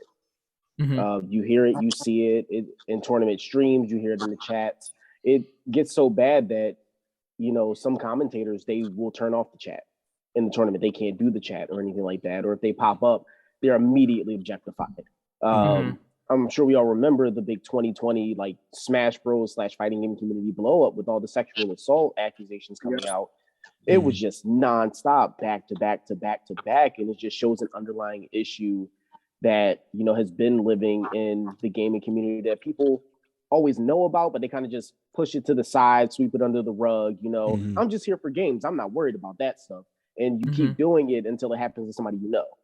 And then we end up with twitlongers from, you know, your friend that was just dealing with this. You know, it's tough to deal with because the internet is so anonymous. that is the hardest part, because these people, they can just say what they want and they can delete the account and make a new one like it didn't happen. Yeah. And everybody's so Yeah. brave behind their monitor too. Like they don't, because it's a lot of times I'm like, you wouldn't say this in person. No. Like you were standing right there, you wouldn't do that shit. No, that's why I'm a strong believer in beating people up again. I'm not telling you guys to go do that, but I'm a strong believer in beating people up again, because a lot of people are just used to saying whatever they want to do, saying whatever they want now, and there's no consequences. Yeah. Yeah. It's sad to see, definitely. I mean, on the brighter note, I kind of brought this up on a couple of the tweets that I brought up, but like my favorite thing about the thing, besides just overall Frost's standpoint, was the people that worked for her, backing her up, that like really made me happy of what G4 is now, because like you have all this loud ass hate, but like at the same time, that's not the main community that's like the majority. That's just the minority that's like screaming so loud that it's you can't not hear it. But like the crew behind the cameras like cheering for her, Sessler from his side screen in the cesspool, which side note is great. But like him like clapping along, and the other guys as well, and like just seeing those people and like them supporting her when she's speaking that truth was great. Right. And I really loved being there in that moment for that. So that was really cool to see. But yeah, man, I don't know. It's hard to see all the, like I keep seeing like TikToks about it, and like dudes are like going above and beyond what she said somewhat. They're saying like, oh, she said everybody is like saying that women are like this, like not everybody's saying that, and like they're offended that she's right, but they're overextending it, like they're taking it to some weird like exaggeration level that doesn't need to be. Like, she's right, it's not everybody, but like it's there, like realize it exactly. But I don't know. Yeah, it was weird. It was weird because like at first I didn't see the responses of like her getting support besides like the actual like cast and crew. I just seen like the visceral response from like, I guess, the YouTube and like Twitch gaming community. And I'm like watching videos, I'm like, first of all, why are you so angry? Yeah. Second of all, I'm like, you're like really overanalyzing this whole thing. It's like, she's saying she's not bangable. That's like projecting. That's her insecurity. I'm like, dude, you're missing like her point. You're missing her whole entire She's point. literally reiterating what was presented to her. Yeah. Even if it was insecurity, where would that insecurity come from? Yeah. Other than the objectification of the women that don't look like her. And it's like, well, now they're, it's a mess. Yeah. It's also weird too, like the whole bangable thing, because it's like, another thing is she's gay, openly gay on the show, talks about her wife so much on that show. It's like, why are people even talking about the fact whether or not she's bangable or not? Like, it doesn't matter, even if she was or not, because you wouldn't have a chance. Random chatter, 6969, like you don't exist as a person in her headspace. She's just uncomfortable with the shit you're saying and trying to stick up for the other female co-hosts as well, because there's other females on there that, and they do shit on Attack of the Show that's very sexually charged. If you've watched Attack of the Show at all in this rebrand, you've seen Cassim full on have a kiss with Kevin Pereira on screen. Gina's fucking hilarious with all her innuendos and whatnot, and like it's just a good time. And it is like sexual jokes, but like that's what they are. They're jokes. That's where it stops. You don't go past that.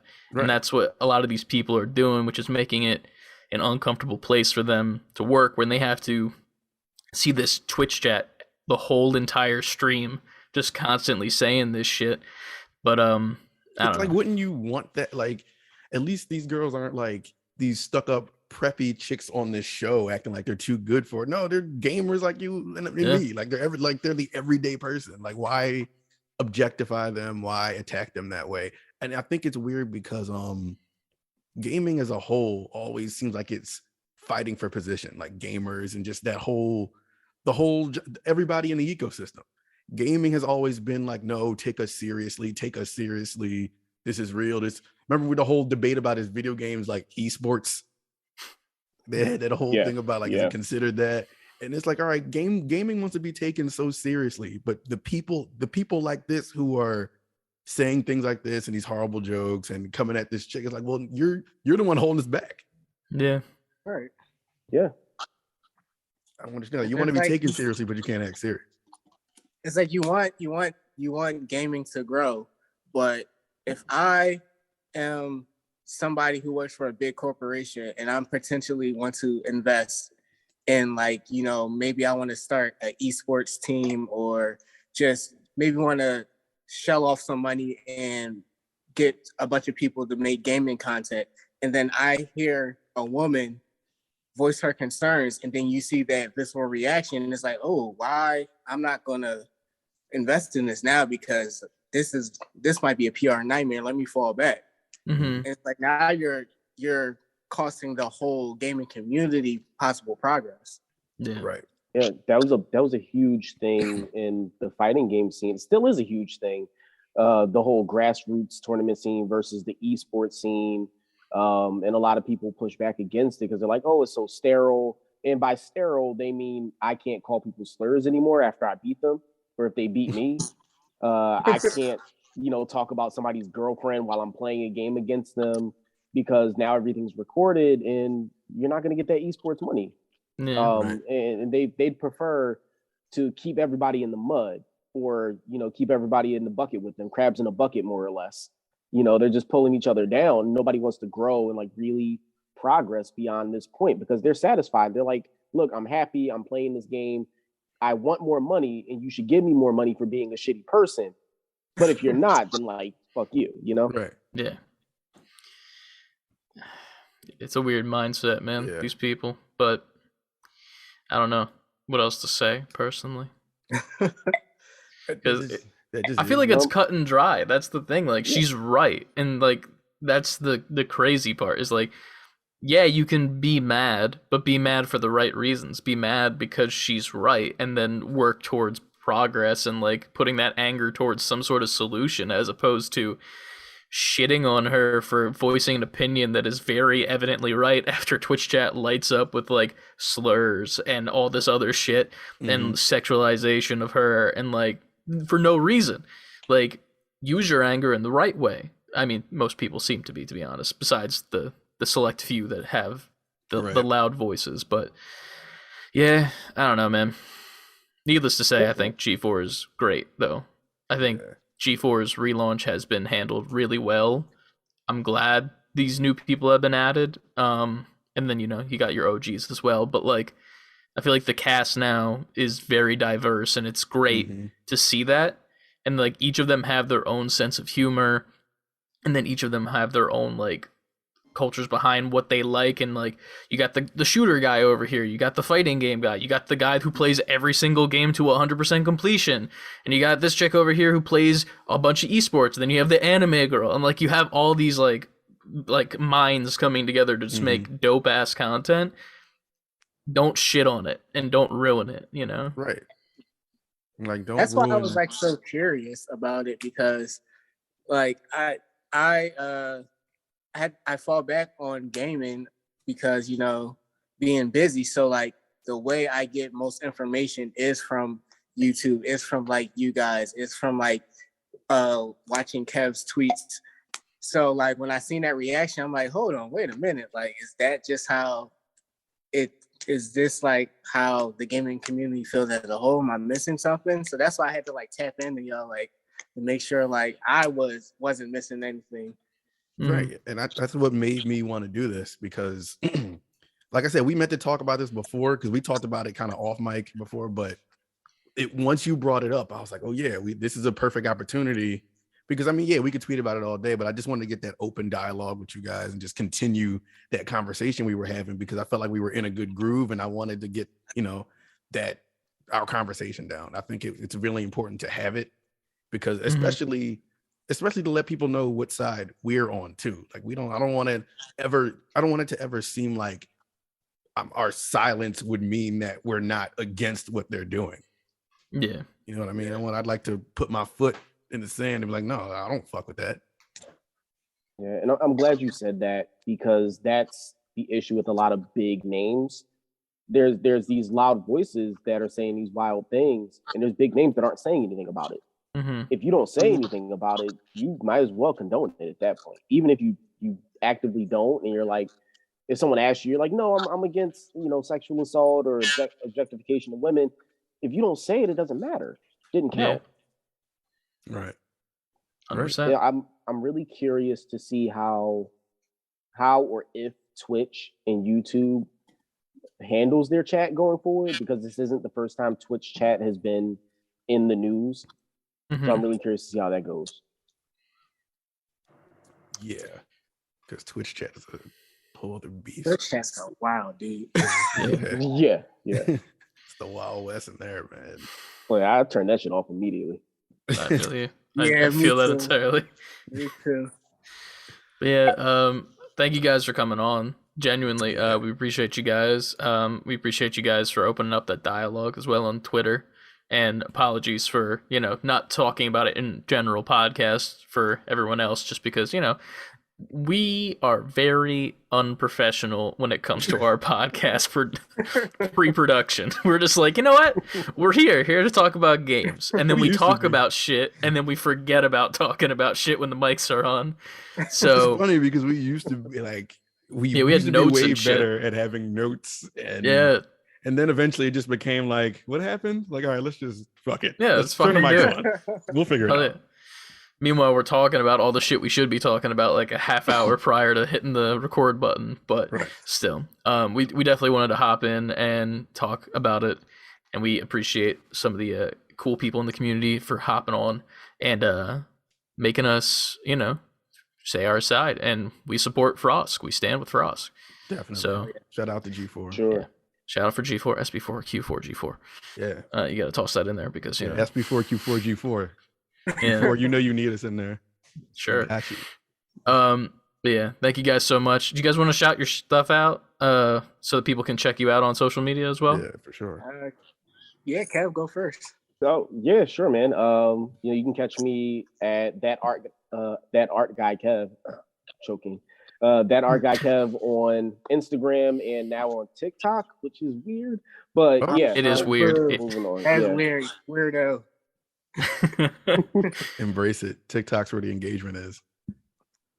Me, you can catch me Reject Reef on Instagram, Twitter, Twitch, YouTube, everything. I want to give a shout out to my guy Hayes Business, my guy Matt.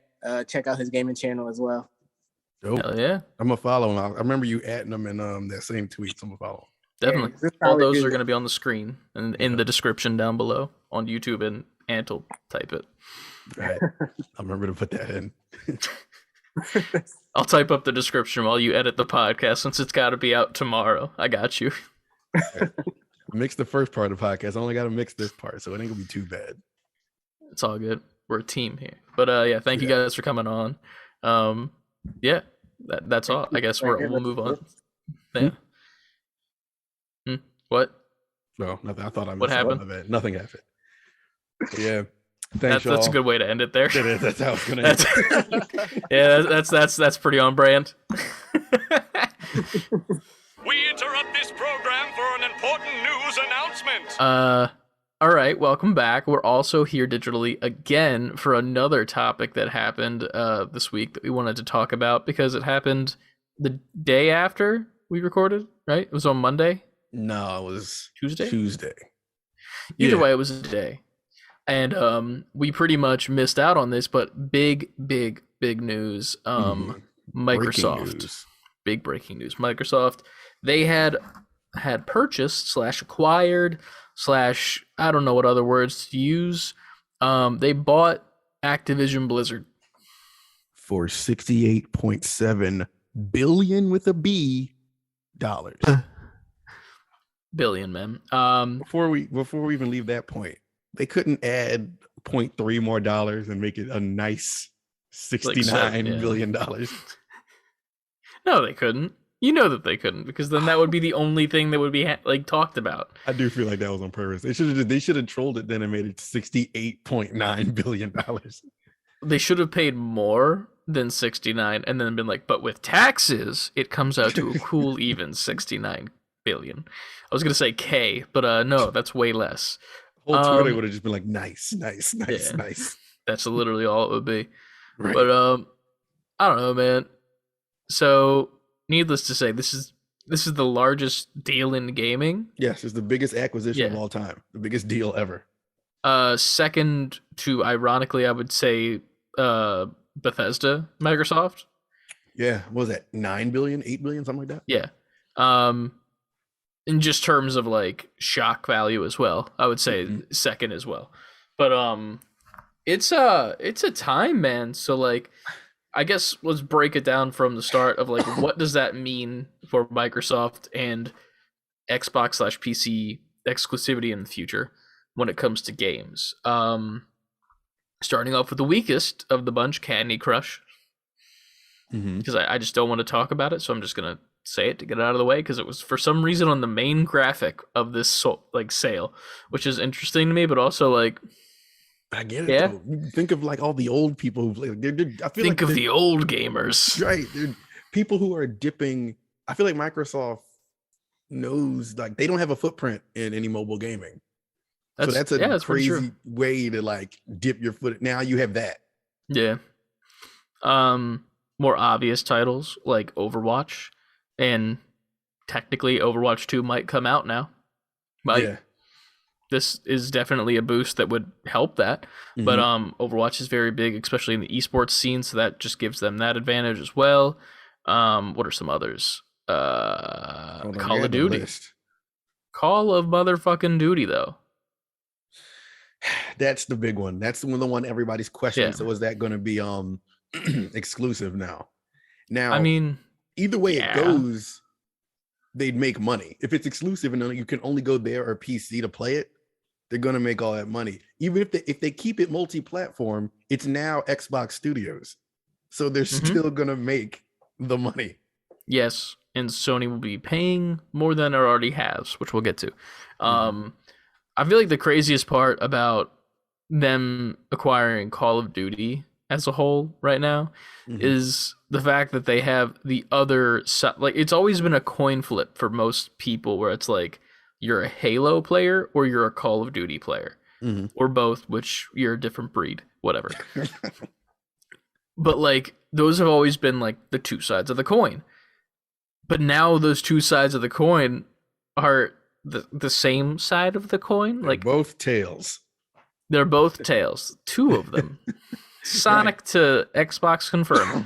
But it's crazy to think about that, because that changes a lot of things and it makes PlayStation look a little less nice, in my opinion. A little less. But see, that's a whole other part of this conversation, because I don't.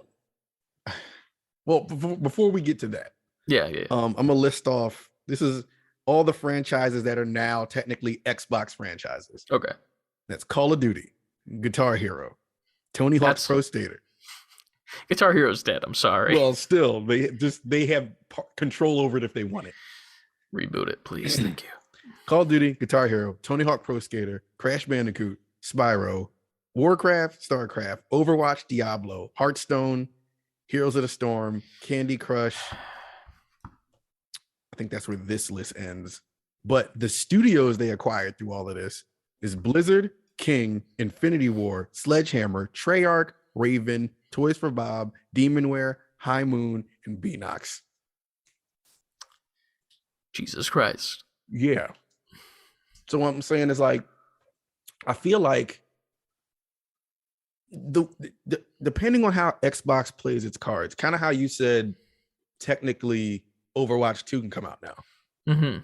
Because Activision was pretty much sinking. And people, including yourself, you say they kind of a little bit have reservations about this deal. But I feel like if it was another giant company, I'd have the same ones. The only reason I'm kind of not feeling like that is because they were an independent company who was dying and had a toxic work environment. True. I feel like it's in everybody's benefit almost, because I heard that Activision kind of came to them too. Yeah, I mean, I'm not like I don't want to say I'm opposed to the sale, because obviously like they're going to pull Activision and Blizzard out of the trenches. I don't know if this is the right word, but probably the toilet. That's probably the better analogy. They're going to pull the shit out of the toilet, because I don't think Microsoft's going to allow the shit that's been going on to keep going on. And this is the best excuse for them to clean house completely, with all the drama behind Activision Blizzard. And they said that was part of the deal too. Yeah. They had to pay out Bobby Kotick so he could leave, like get out. Yeah. So that right there gives me some sort of hope, but it's also just scary to see that happen. Like there's so many games. It's almost like the Disney situation when Disney bought Marvel. Like, here's the thing. Has it been objectively a good purchase? Yes, but also it just seems like Disney owns everything now. They have Star Wars, they have that, they have all like Pixar and whatnot. Like, it's not necessarily a monopoly yet, but it's starting to like seem like it a bit. It's Monopoly-esque. Yes. And it's kind of scary to see that everything's gonna have to go through Microsoft now. But at the same time, as a person and like who just loves playing games and who thinks Game Pass is the best deal in gaming right now, and doesn't even own an Xbox, I think this is insane for gamers. Like, this is going to change the layout of what it means to compete. Right. So, needless to say, I guess we'll talk about it for a second. But PlayStation, obviously struggling right now with this announcement because of their shares dropping 20%, right? $20 billion. $20 billion. Damn. Yes.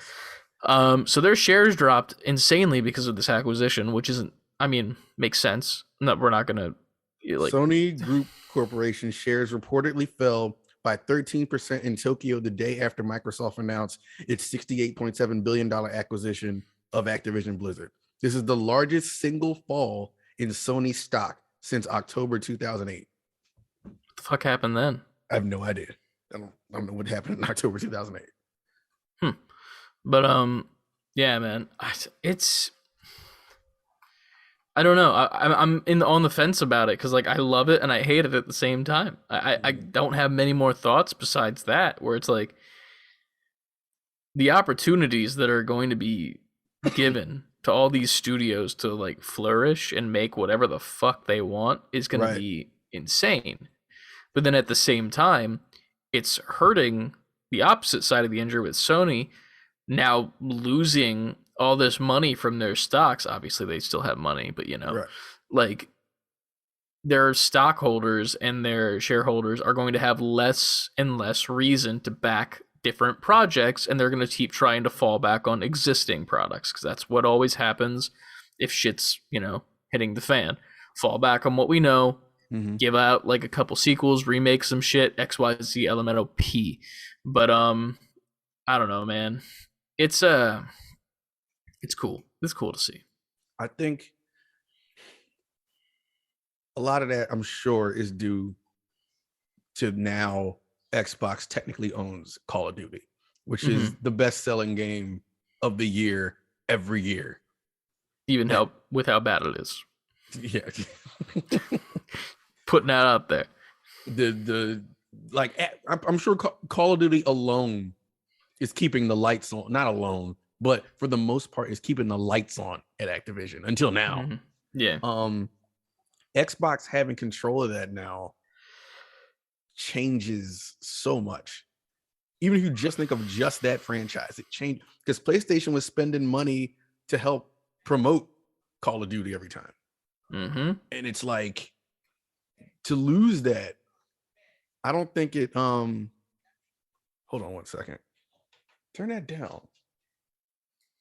Hi, Trenton. Jeez. I'm not gonna tell him you said hi. Well, I'll tell him after this. Yeah, there we go. I'll edit this part together.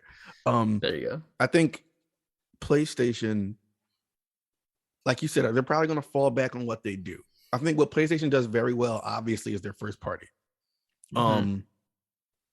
They can continue with their super strong group of first parties, and they're very good at making new ones, especially with the companies that they have, like Naughty Dog and Gorilla and Insomniac. While they make the ones that they are already hits, they can always make new shit. And that's what keeps their lights on. I also think whatever this Spartacus service that they're coming out with, the Game Pass, their version of Game Pass, PS Pass. It's got to be called that, right? No, I jokingly said this in the Haptic Intel stream. They call it PS Pass, right? Now read out loud in your, visualize that PS Pass. What are the first three letters? No, PSP. You think they're going to bring the PSP back? This is my brain, right? You launch PS Pass. You say, this is a thing that we're doing. Call it PS Pass. Cool, whatever. But then you do some like really slick like graphic animation to be like, also, we're coming back to the handheld market. And then that's when you get rid of the word you get rid of the ass in PS Pass. And then it just says PSP. And then you show the new model of the PSP. I don't think that will ever happen, but at the same time, that is the best marketing, like, 1-2 punch ever. If Sony were to do that. PS Pass. And drop the ass. Drop the ass. You drop the A and one of the S's, and then turn the S backwards, and now it's PSP2. That's so much better than what I said. I don't know. I like dropping the ass, though. Or you could just get like Cardi B on stage and just be like, drop that ass! And then it's just like PSP, and she's just twerking on a PSP. I like that better. And Cardi B is like, now pay me $20 million for that. Hell yeah. And then she's in Fortnite. It's only a matter of time. We're all going to be in Fortnite by the end of time. All of us. Everyone is going to be in it. See, honestly, I feel like that's the next step for Fortnite, which I don't think we even need to talk about, but like a create a character thing would make so much sense. Like you just pay a certain amount, like, 10 V-Bucks, and you get a create a character, and you can make yourself. It's almost like, why haven't they done that already? Because they have Spider-Man. True. You're right. But,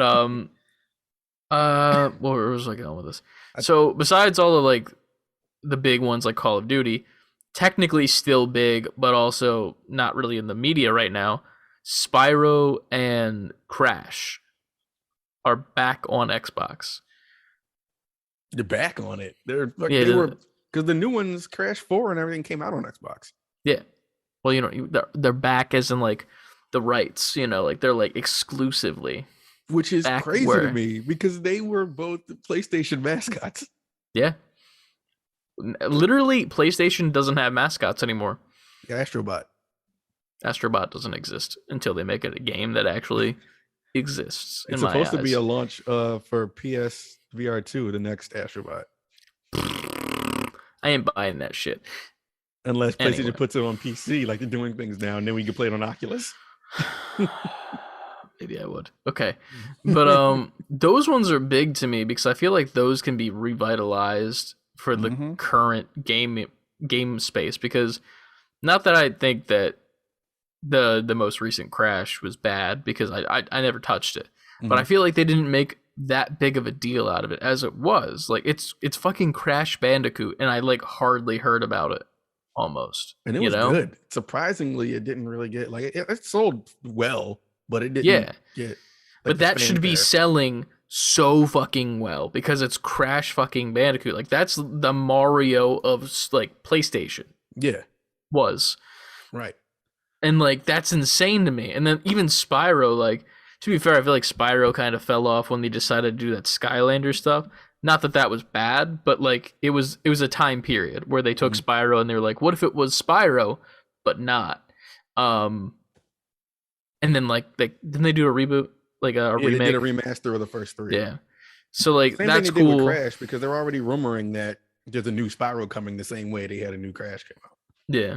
Well, now it's coming to Microsoft. That's wild. I think it's funny because there was always a whole thing of like Xbox doesn't have any like mascot besides Master Chief, but like they don't have any like the family friendly mascot. But now all their mascot characters are from other companies because they also own Banjo-Kazooie. So now they have Banjo-Kazooie, Crash, and Spyro. That's great. They own Banjo-Kazooie? Yeah, because they bought Rare because Nintendo didn't want to buy the company. So that's Xbox crazy. And that was just announced to be on the Nintendo 64 service. So like that's crazy, man. Xbox, and it's ironic, but Xbox got games. Chad Warden. All here. it needed was $68.7 billion. Yeah, honestly. To be fair, like I don't see how PlayStation competes with this. But are they going trying off to? of that? I mean, they need to, in my opinion, humbly. And I'm not trying to like downplay PlayStation at all, because they've got some fire shit. But like we can all agree, we're all adults here. PlayStation's been slacking ever since the PS5 has come out. Like there's been a couple hits here and there that are great, but like with this happening with Xbox and the possibility of all these games becoming exclusive to these consoles, to the console or the PC market, that really throws a wrench in the Xbox doesn't have games like meme. It throws a huge wrench in it. They have every game every year now. Consistently, day one on Game Pass for both PC users and Xbox users. That is big, as opposed to PlayStation, where it's like, yeah, we're going to get you a game by the end of the year. It's probably not going to be great, and it's going to have a lot of bugs in it. We'll patch it. It's fine. We're going to patch it. Well, this is their year. I think this is the year where they finally start hitting the stride, because you get Horizon and God of War. But I think the only thing is, it's like when though. We know when Horizon's coming. God of War still doesn't have a date. Yeah. We know Spider-Man is supposed to be 2023. Sadly. So it's like now. I don't know. There's always surprises throughout the year, obviously. It's only January. At the same time, I think this leads me to believe that this is going to be a very long generation. In the beginning of this generation, we had the whole generations thing with PlayStation. And obviously they can't keep enough. That was a lie. Yes. They can't keep enough PS5s on the shelves, so much to the point that they had to make more PS4s. And they're still releasing things on PS4 and PS5. So I think given that, and given the fact that Xbox is acquiring these studios, all the studios they acquired last year, now they acquired Activision. I don't think we're going to see the fruits of that until, because I think the deal isn't done until June 2023. That's when the deal closes. Not that they can't be making games the whole time, but I feel like we're not going to see the major fruit from this tree until holiday season next year. Most definitely, yeah. So if that's the case, and PlayStation is like still making PS5, PS4 games, they're not committing to PS5 yet. I think we're going to finally see both systems commit to this generation next year. I hope so. And if that's the case, those systems will be out 3 years at that point. Yeah. So like if we're already 3 years in and you're just finally being like, okay, games here's our stride now. Yeah. So it's like I think PS5 and Xbox Series X / Games Pass PC is going to be a thing for, I could see most of the 2020s. Like, I don't think we get PS6 and the next Xbox, even if that's even still a thing at that point. It hasn't evolved past a console. Yeah. Until maybe 2028, 9? Maybe even 2030, like straight up. Like, I don't see them hitting any sort of stride in like games, like just constantly releasing at least for like another 2 years exclusively on the console, like you were saying. So it's just going to be the longest console reign ever, which is why I think that PlayStation needs to do something big to make up for how Xbox is going to come out swinging. Not that they need to, but I think they do, because we can say that there's no such thing as the console wars. We could say that that's not a thing anymore. It's just about playing games. But like, there's always that underlying argument between people of what's the better console, what's the better way to play, what has the better exclusives. And right now, after this acquisition, it's starting to look like Microsoft in the future. Currently, I would still give it to PlayStation personally. Yeah. But like, I think even with this acquisition, PlayStation has better exclusives, better games. Yes, and but also no, like, because it's one of those things where it's like, I don't know, because I feel like Microsoft could fund these studios to make really good versions of the games that could, in theory, be exclusive to their console. True. In theory, they could also just be like, nah, we're going to keep Call of Duty cross-platform, but Sony's just going to pay us a shit ton of money to keep it on.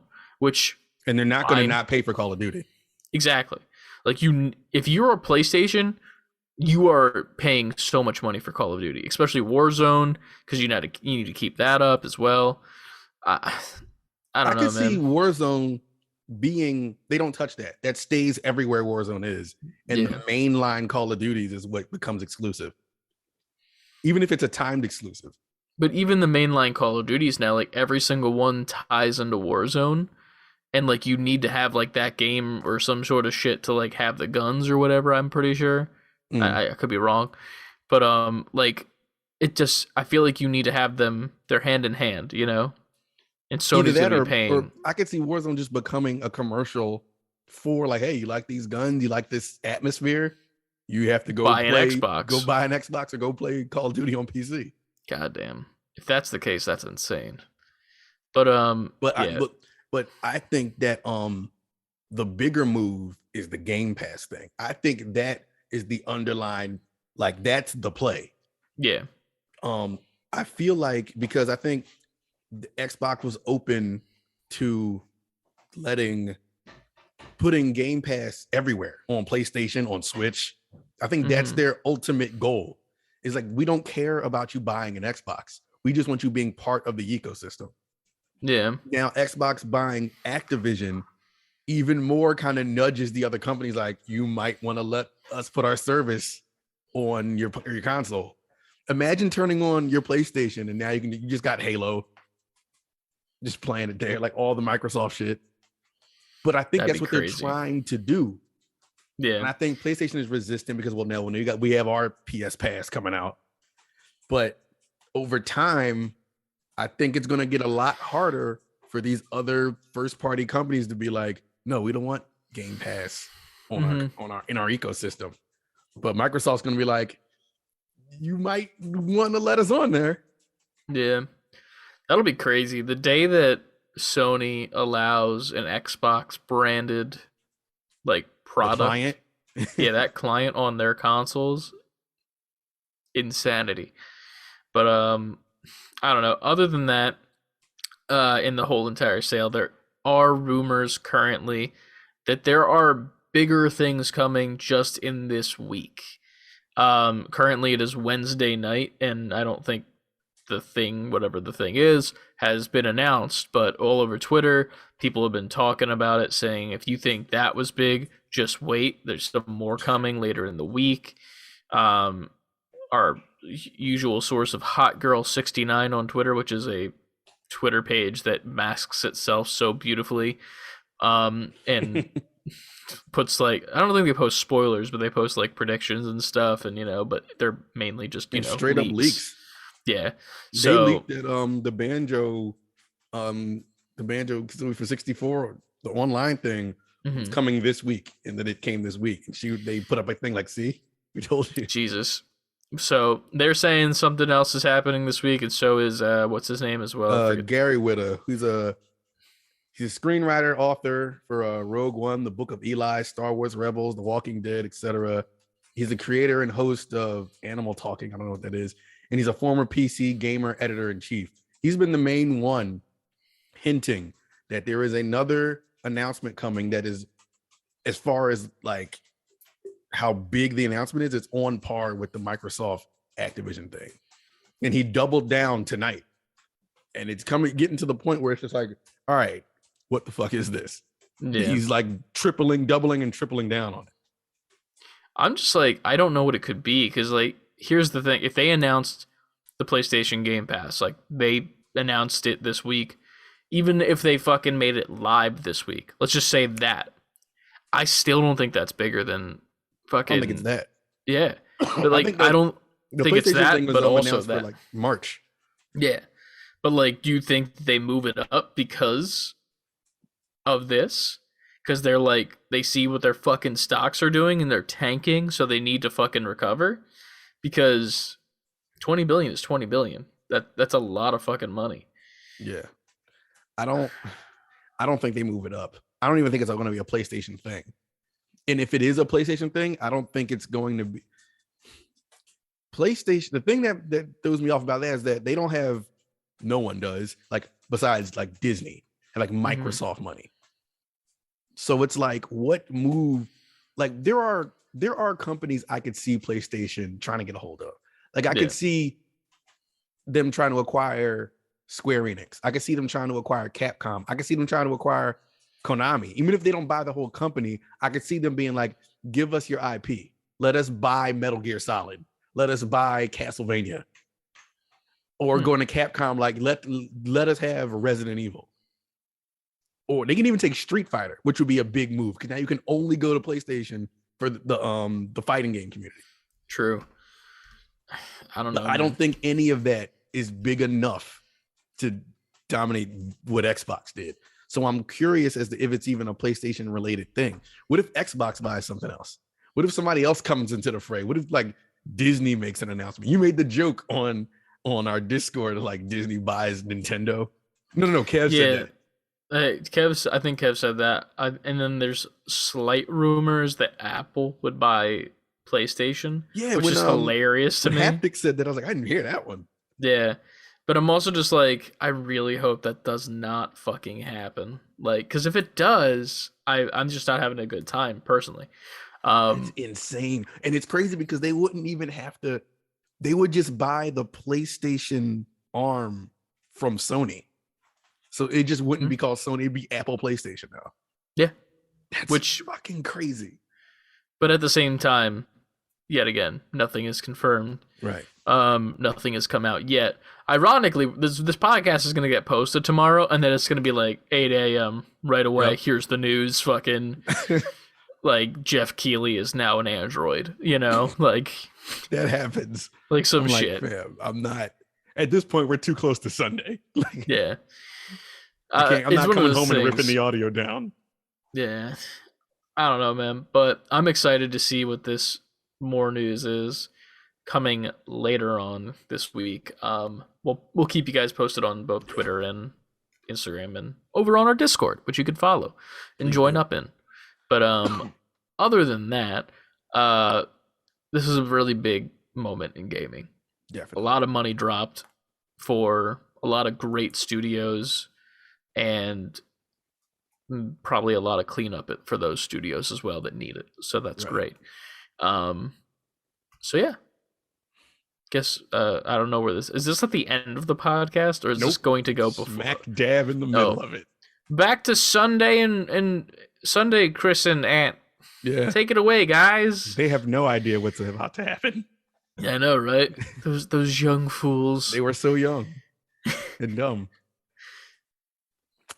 Back to your regularly scheduled podcast.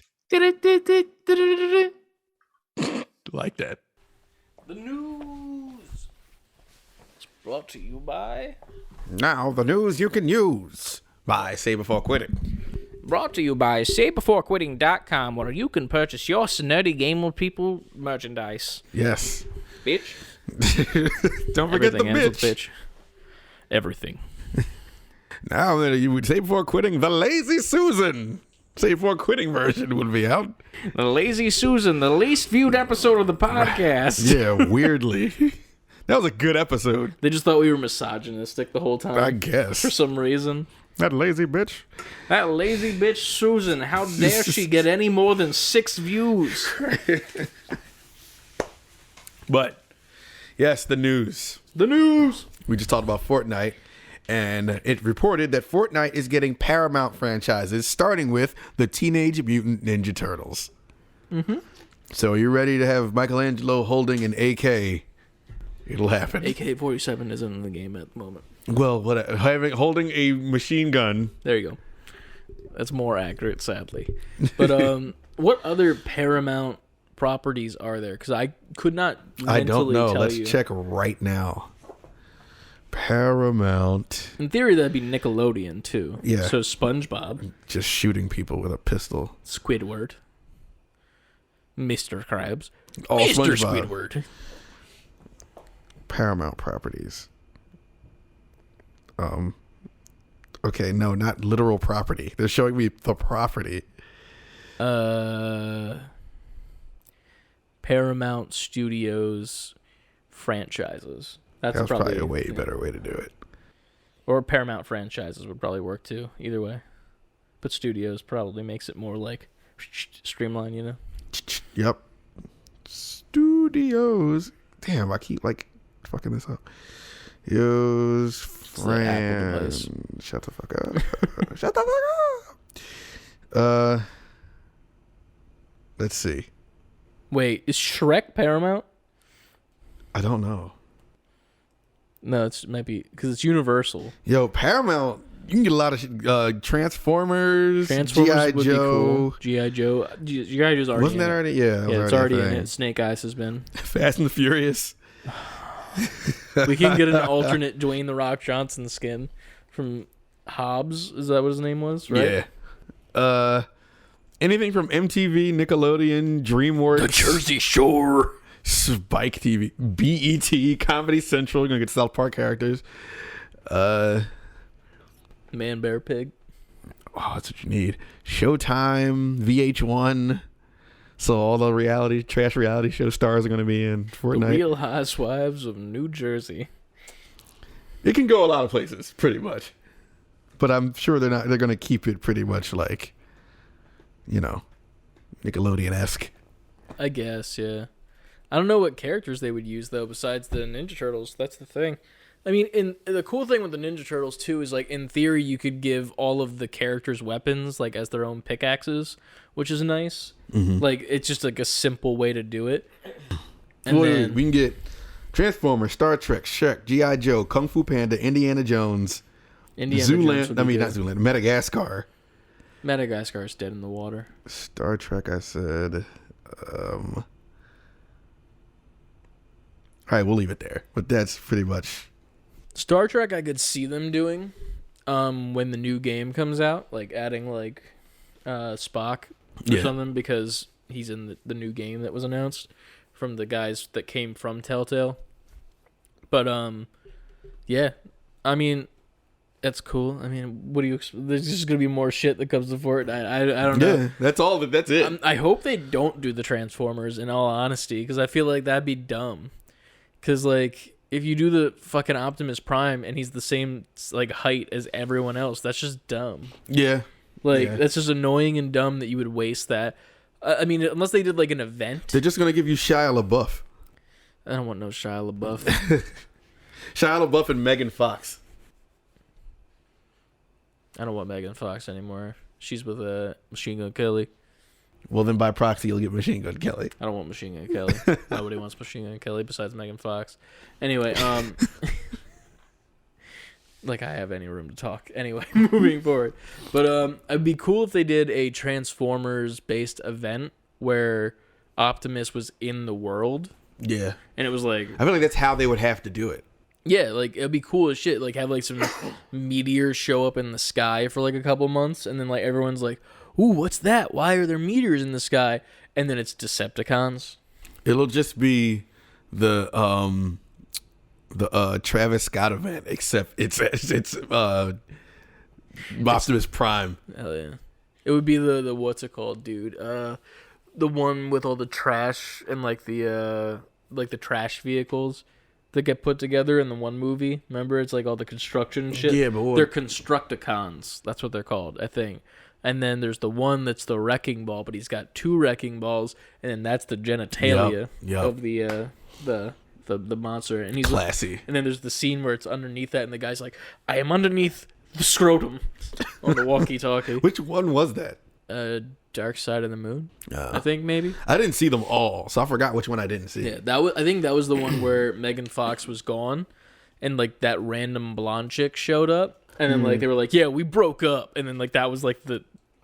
It's lazy. Yeah, it was like, "We broke up.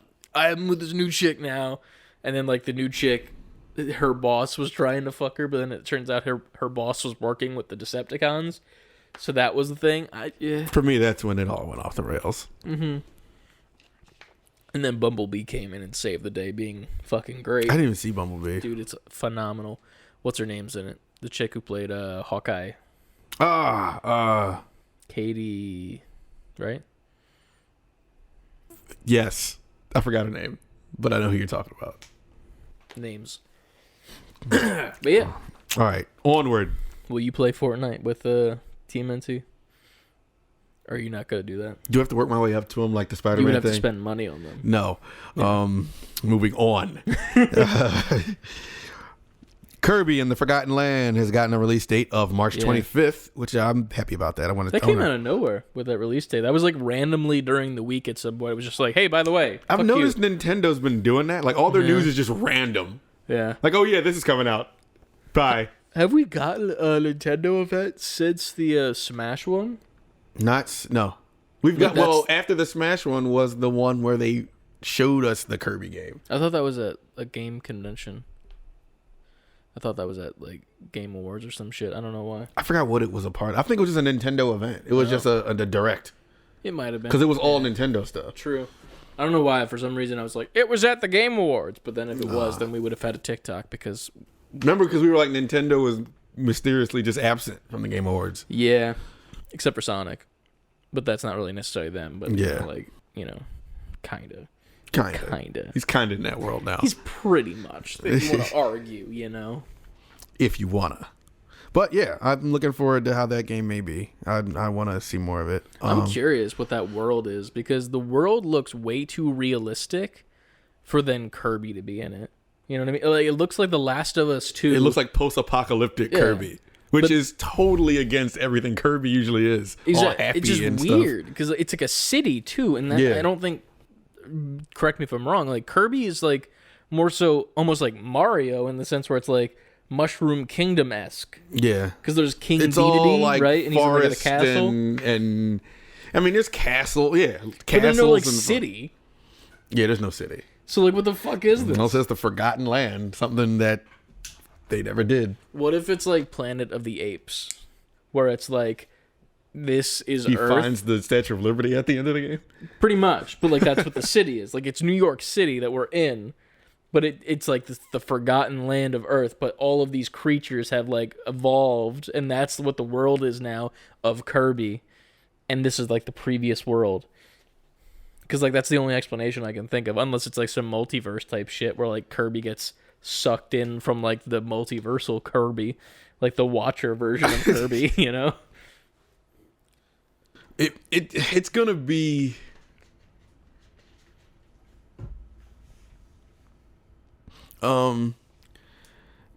Sorry, I was getting a text from my wife upstairs. It's going to be. If you go by your idea, it's gonna be like, at the end of it. You're gonna just like there's gonna be like you fight on top of this like old buried castle or something, and you win, and then they brush off a piece of the castle, and it's like it looks like a superstar, and it zooms out, and it's the Mario 64 castle, and they're like, oh, then it just goes off. That'd be pretty cool. And then you like pretty much like intertwine them beautifully, and then Mario Odyssey 2 is a co-op game with Mario and Kirby. Nintendo, like, you really have to hire us at this point. The ideas are just... That would be cool. It would be on some Marvel shit, like, oh, they're in the same universe. Yeah, that'd be pretty slick. Even better than... Luigi comes through, like... doing the fucking Doctor Strange portal. Tobey Maguire shows up. Like, oh, it's a spoiler. Shut the fuck up. We get it. Exactly. It's just a guy in a green outfit. And he's doing the Andrew Garfield thing, like, just takes it. Norman's on sabbatical, honey. It's Luigi's on sabbatical, honey. Wahoo. either that or another Kirby come through, like the Game Boy Kirby. He's all black and Meta white. Knight. Well, Meta Knight's in it though. They showed him, didn't they? In the trailer? I don't remember. This is the new trailer or the new old? trailer. They showed Meta Knight. I didn't watch the new Oh trailer. yeah, they showed Meta Knight's in it. Okay. Cool. Isn't he like the opposite like the reverse Flash of Kirby, or am I thinking of this lore in the wrong way? I don't think I know enough about the I always lore. thought of him like that. Like he's the cooler version of Kirby with a sword. He does come off that way. I And don't he know. doesn't suck. I don't think I know enough about the Meta Knight lore to know what he stands. I just play the games. I'm like, all right, game's over. Gotcha. Wasn't there like a Kirby animated series too? Like a cartoon? Like Yes, back in the day? Yeah. Kirby Back at Ya. It was a really, really stupid name. Kirby at ya. It's come on Saturday mornings on Fox. Fox Kids, man. That was a time. Cartoons are never been the same. Sad. I know. What else we got in the news? According to Jeff Grubb, Respawn is working on a AAA single-player first-person shooter with a focus on style and mobility. The game is still very early in development, and EA expects a release in 2024 or 2025. And then in parentheses, this is not, in capitals, a Titanfall sequel. Which is weird to me, because, like, you just described Titanfall 3. Yes. And, like, if you didn't describe Titanfall 3, you described Apex. If you didn't describe Apex, you described Splitgate. Like, you know, like, you're describing games that exist. What is there a world in a world where EA and Respawn buy Splitgate? I don't think they would do that because I think they'd be stepping on their own other properties. Yeah, I don't think they would. Because I feel like they could one-up Splitgate if they made Titanfall 3, in my opinion. Like, But I don't even think they need to one-up Splitgate. they wouldn't need to, but it's one of those things where it's like they would beat out Splitgate, because it would literally be Splitgate, but with better mobility. That's Yeah. it. Like, Splitgate's great, but it has, like, Halo Infinite style mobility with very lackluster melee options, in my opinion. Because it feels good to get a melee kill in Halo. Yeah. It does not feel good to get it in Splitgate. You feel dirty when you get it. It's just like, you feel like you limp-wristed someone, motherfucker. Yeah. Like, you're just like, eh. And then it makes that noise. It doesn't even make a douche noise. It goes, kakishk, Yeah. kakishk.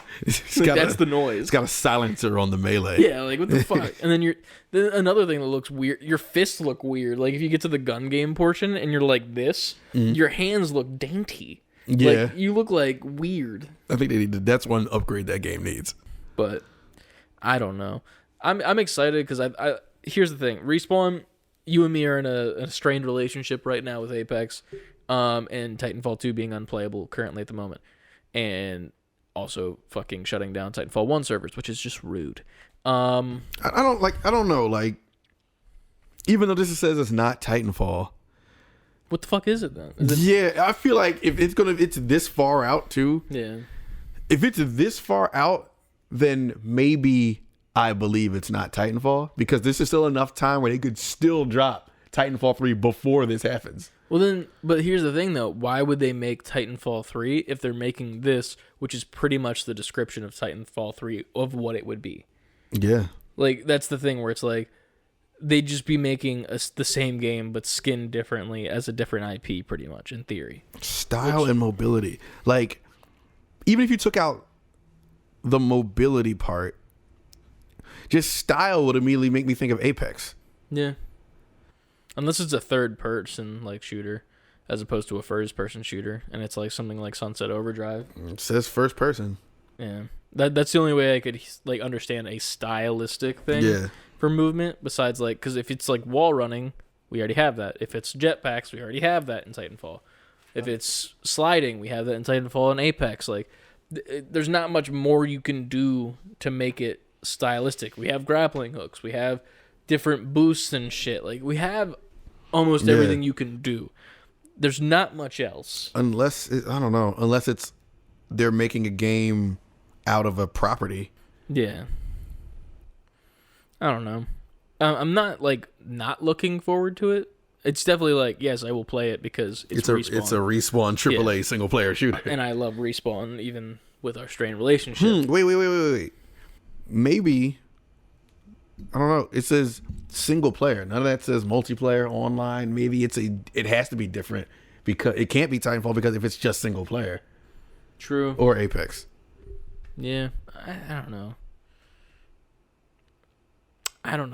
I mean, to be fair, it's just like not necessarily rumors, but it's speculation and like, hey, this is a thing that's happening. Nothing official yet.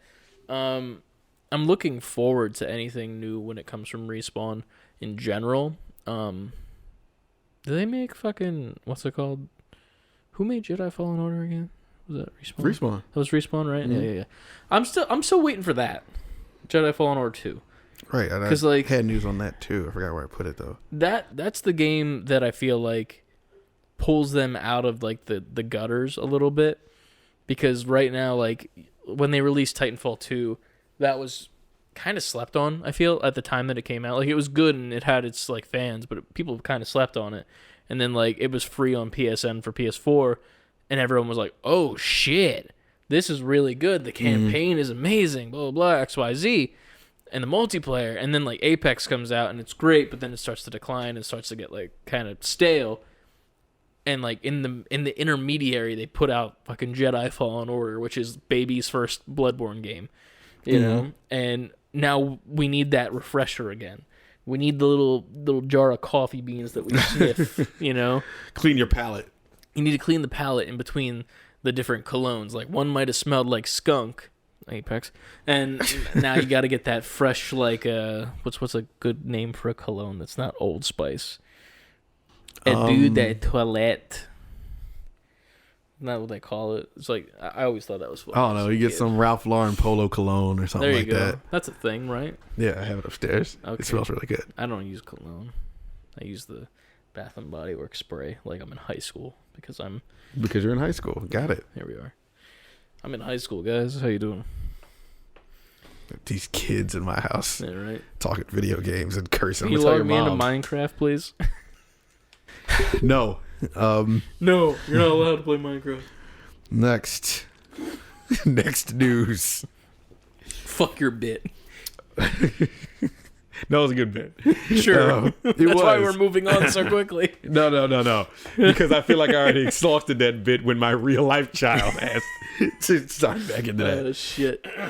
Excuse me. Rumor has it. Jedi Fallen Order 2. Jedi Fallen Order 2 to be announced in May and released either holiday season or 2023. This was also by the same by Jeff Grubb. Yeah. Who's been like pretty on point with all his rumors. Yeah. Love the grub. But it's going to be, it's not called Jedi Fallen Order 2, obviously, which we assume everybody knows, but it's going to be Star Wars Jedi subtitle. I'm curious where they can go because, I mean, to be fair, you haven't played it. I don't want to spoil it. You can spoil it. I'm not going to, because people are going to, you know. It's been so long. Like, I understand that, but we've had spoilers in the chat about Final Fantasy this week in Discord, and that was a problem. True. All right. I don't want to spoil too much. But the way that ended, I don't know where they can go. Because it was, the way that the story ends, it's so open-ended that there's no direction. If that makes, like, they could go anywhere, literally, which is why I'm like, what's gonna happen? Like, I have no clue in the fucking world, because it's literally just like, hey, now what? And like, the story literally ends like that, where it's like, so now what do we do? Oh wait, off camera you did tell me the ending. Okay, it's like, what do we do now? And then the fucking credits roll, and that's it. And I'm like, oh, that was it? And like, don't get me wrong, no offense to the story, but it's not that great. It's a great fun gameplay game. Like, it's a good time. You feel like it's the best time that you've ever had with a lightsaber. But the story is kind of shit. In the sense that it's like, you go play this whole game, put in hours of work, just for it to end this specific way. And then they're just like, okay, so now what do we do? Now what? That all happened, but now what? And I'm like, really now? That's what we're doing? Right. But, I don't know. I just want it more. Give me more. That's all I can say. Give me I don't know what that is. So this is just a weird reference. It's some pop song. I don't even remember who it is or how the rest of it goes. I just remember the gimme gimme part. Gimme gimme. Anyway, moving on. It just sounds like a Pokemon. Go gimme, gimme gimme. Literally. Gimme gimme. That's him dying. Yep. Sony is producing more PS4 consoles in order to mitigate the PS5 shortage. That doesn't mitigate the PS5 shortage, though. It doesn't. It doesn't. Reportedly, Sony is going to produce more PlayStation 4 consoles through 2022 in order to allegedly help offset the pressure on the company's PlayStation 5 console production. That's not how that works. Because, like, in theory, you could be putting that effort towards the PS5s and making more of those. But at the same time, I understand the chips shortage. Maybe they already have the parts for the PS4 stuff. It's already on hand. I get it, but also, like, what? Don't know, man. That just makes me so annoyed because I know for a fact that means that we're not getting any PS5 exclusives for a while still. Like, we'll get, like, sprinkles of them, but every game that comes out that's big will have a PS4 version. There will not be a game that is dedicated to being a PS5 game for a while now because of this. Just because they can't. They got to keep people going with the PS4. And that's fine because people can't get PS5. I get it. We're the lucky few, the minority here. Right. But at the same time, like, there's got to be a point where you got to, just, sorry, guys. Clip. Yeah, just clip them off. And here's the thing. I'm not saying, like, completely stop making PS4 games. You can still make them. Make them being played on PS5. But there are games that should be PS5 exclusive. Right, I agree. Like, entirely. But here we are with Horizon coming out on PC and shit. And God of War most likely as well. So... Well, God of War got released. You didn't see that? No, I'm talking about the Ragnarok. Yeah. God of War on PC was released, and it's getting very good reviews for how good it looks and how well it runs on PC, which is really cool to see. I'm partially in the mindset of maybe I get that, because I kind of want to play it again. There's a lot of Sony fanboys who are like still like pissed that these games are coming to PC, which I don't understand. I don't understand it because... in my mindset, that's just one step closer to getting a PlayStation Game Pass and then having a PC PlayStation Game Pass app like the Xbox One and having everything be able to be played through PC, which isn't a bad thing. No, it's not. I mean, it does make it so, like, if you buy a PS5 or like a newer generation console, it does slightly diminish the value of it because you could just play it on a really good PC, which could also play games on Steam that aren't available on your PlayStation. But, like, it's just different tools. Like, it depends on what makes sense for you. If you can get both and you can, fund that, sure. If you can only get one, sure. Just choose which best for you. Or if you can't get either, then what are you complaining for? There's a lot of issues here that I'm like, bro, relax. And if PlayStation Game Pass comes out, in theory... which is in production, whatever it's going to be. If you think about that, like, there's going to be games that are on PC that are most likely going to get ported to be in this PlayStation Game Pass that aren't on PlayStation. So it only makes gameplay better and accessibility better to people to get games that they've never been able to experience before, which is good. It's a good thing to do that. It's a very good thing. It's opening. Everybody wins because it's opening up to a wider audience, and Sony is just going to make more money. Yeah, to make more shit. I feel like the only console that we'll never see like a Game Pass-esque thing with is the Switch. Yeah, Nintendo would never do it. Yeah, they will. The closest they will get is the old game thing that they do with like the fucking NES and the SNES and now the 64 one that they just released and the Genesis. That's the closest they'll get to having like a Game Pass thing. Yeah. Other than that, they will never move that to PC and be like, yeah, you can now get your Switch games on PC. They'll never put their library of any kind, big or small, old or new, on any other platform but a Nintendo platform. Yeah. Greedy bastards. What else we got? I don't know. I don't have my phone on me. Mario Kart 9 is in development with a new twist. Yeah, man. There's a question in the Discord about that. About what we would want it to be, I believe, from someone. The twist. Oh yeah. Sorry, I was looking up the actual article. It was quoted, "I am aware that Mario Kart 8 Deluxe is still selling very well on the Nintendo Switch, but Mario Kart 9 is in active development and comes with a new twist, and Nintendo could tease it this year," said Canton Games consultant Dr. Sirkin Toto. No idea who that is. But it made every single outlet's news thing, so it must be legit. I have an idea of one. A thought of what one could be. Mm-hmm. But I'll wait till we get to the question and Discord. I'm trying to find where we talked about it at because it wasn't in the news area. It was in the pod questions, I think. It was. Yeah, it was one of the questions. Someone asked like what they would want it to be. Oh wait, yeah, I was in the wrong place. My bad. I said like scooters as a meme. Oh yeah, here it is. Here it is. You said Heelys. With Mario Kart 9, well, I guess this goes into the questions, but with Mario Kart 9 in development, which feature do you want added? And it can't be Double Dash. Who's that from? Quite frankly, Frankie. So ready? I'm gonna pitch an idea. Ready? Feel the rhythm, feel the rhyme. Come on, boys, it's bobsled time. Co-op Mario Kart, in which one player is the racer and one player is the person that used the item. that's Double Dash. There's two people in one car. Yes, that's why they called it Double Dash. I didn't know this. I never played Double Dash. I thought that was you just get two items. Is that too? But What? if you wanted to play co-op, you can have somebody else in your cart, and you. I didn't know this. You press Z Man, it's and they gonna need to swap be- seats, and somebody can drive, somebody can control items and stuff. As in like two human beings. Yes. Okay, I didn't know it was like a single person. You just hit, You can do it that way, and you could do it with. You can do it both ways. I thought I was cool for a second.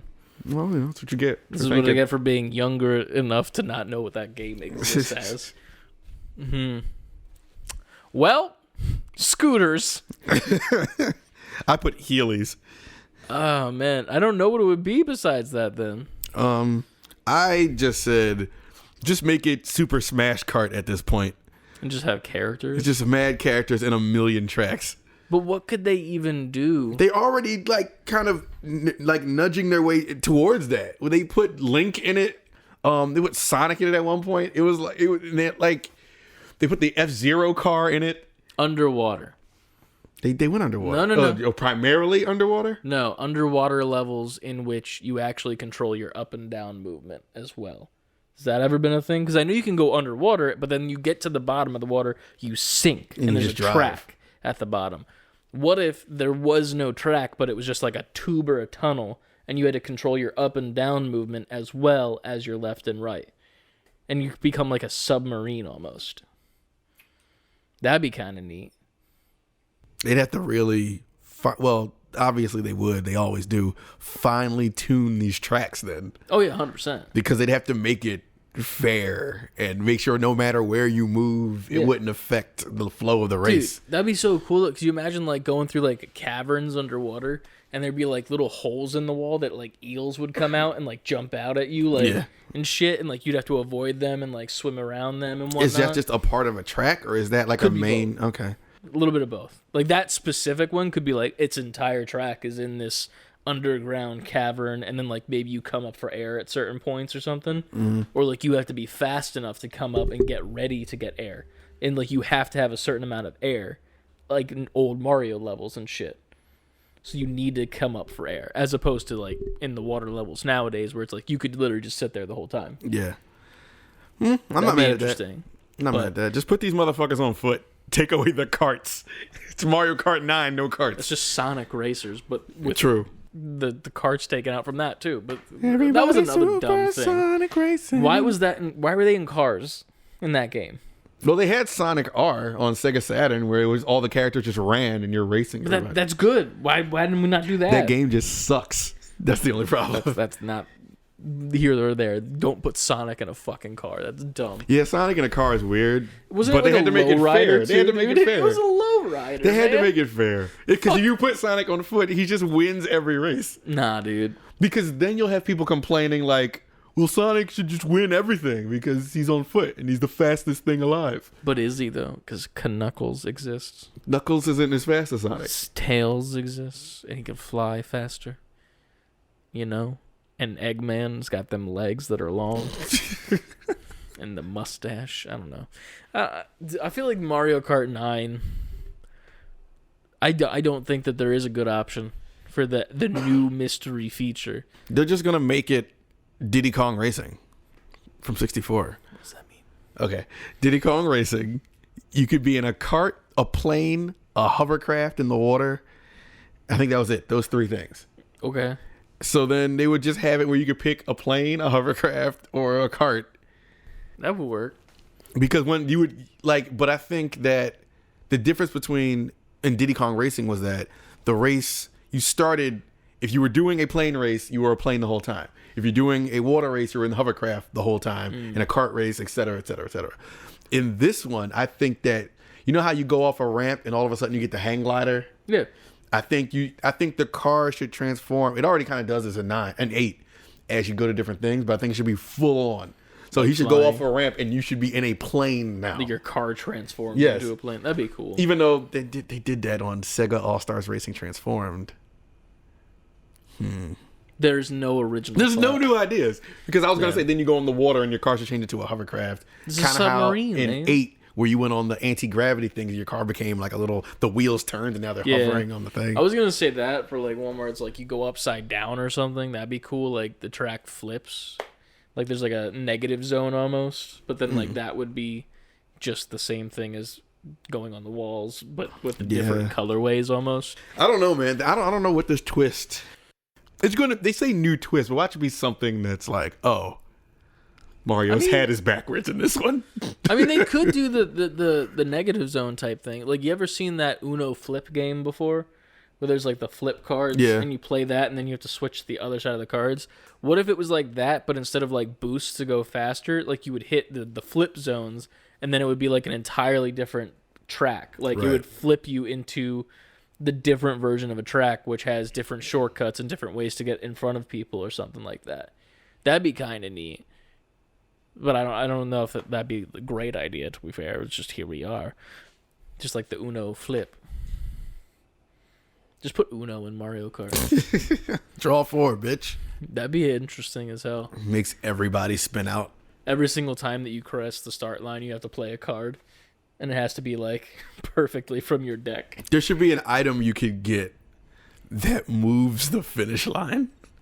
You're like, you know how like it gets to those neck and neck moments where you're both headed towards it and you can hit it and then the finish line just moves further up.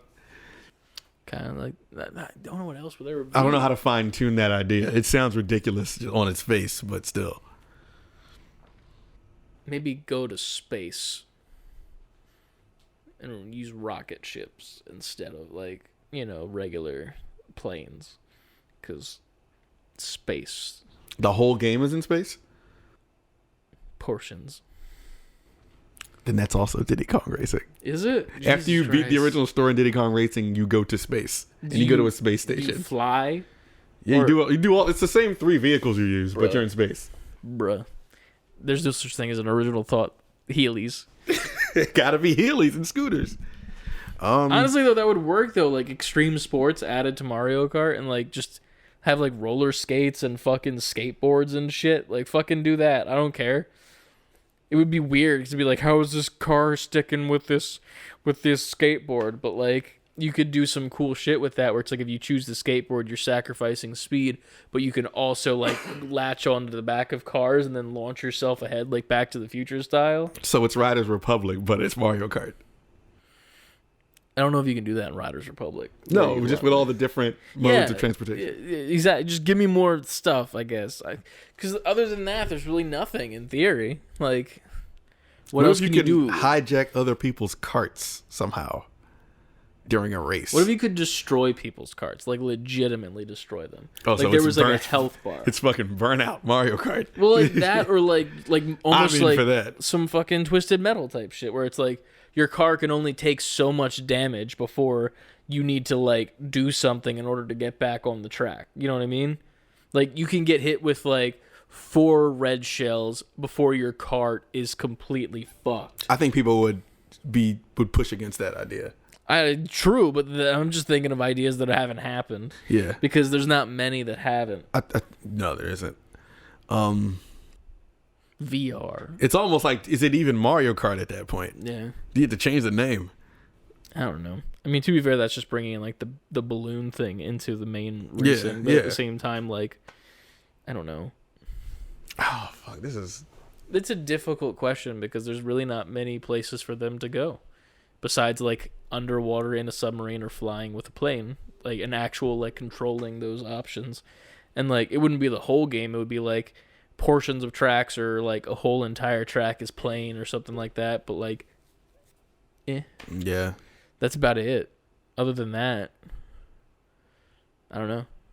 It'd be cool if there was like, what if there was one, you know how like when you unlock, you finish everything else, you get the in reverse tracks. Mm-hmm. What if there was like an item you could get which switches the fucking map around and whoever's in last place becomes in first place? That'd be fucking cool as shit. Like there were like random map events that would happen to everybody as opposed to just being like one person would get it and like one of them would be like the Uno reverse card, literally, and whoever's in last is now in first, and everyone like the cart flips backwards, everyone turns around, and then you go the other option. That'd be crazy. I like this. I think that would be great. It's just randomized, though. The only thing though is I know Nintendo. And they're going to be like, well, we want to make it so anyone can pick it up. And they want to make it so simplified. That's the thing. That would just be like one of the options. There'd be like 5 or 6 different things that could happen. That would happen to everyone. It would just be like how in, what's it called? In Mario Party, when like you activate like the map thing and it changes something on the map. It does that for everybody instead. And that would be like the oh shit one. You know? Okay, all right. And like one would be like steal all coins into like one jackpot and you'd have to get to a certain part on the track and then you would get all of the coins. All while racing? Yeah, all while racing. Okay. And it would be like more like a party mode type game where you're still racing, but there's like these challenges that just like randomly happen, like with the flip of a coin. More of a roll of a dice for more options, but here we are. I got it. Yeah. I don't hate this idea. I think that Mario Kart 9, roll the dice. Roll the dice. It's Mario Party and Mario Kart put together. Yeah. It's Mario Part. It's Mario Karty. That is sure. Fuck, I lost my thought now. Mario after doing that Karty, stupid ass pun. Let's do Mario Kart, but the characters are all the karts. So it's like Cars, the Cars cinematic universe. And they all are sexually anatomically correct cars. You ever heard Mario of a cussy? Car. Like... Cussy. What are we doing? Cussy. Mario's car just wahoo in the grill in the front. Well, okay. How about they do a Mario Maker-esque thing where you create the cart or not the carts, the tracks, the tracks. Yes. Maybe not just that though. Like, what if you can change the art style to a different generation of Mario Kart? So it'll be a modern stage, but you can have it in the 16-bit version that's in the original Mario Kart. That'd be slick. Or the GBA version, or GameCube version, like DS. Mario Kart 7-ish shit. That's 7, right? For DS? Yeah, 7. Hey, look at that. I remembered a thing. That would take a lot of work, though. Yeah. I don't think they'd have all those versions. They'd probably have just the more striking versions. You probably have the most modern and the retro. Yeah, pretty much. That'd be interesting. Huh. So you pick up an item on a map and it immediately changes the art to like now your 16-bit version. The art, the music changes and everything, the sound effects.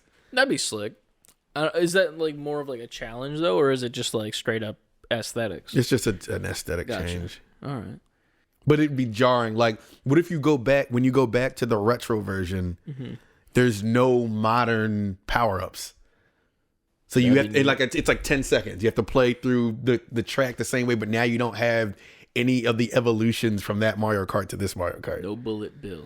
Yeah, there's no bullet bill. There's no blue shell. True. That'd be interesting. What if they gave us like a better blue shell where it's like, what's the color that it could be?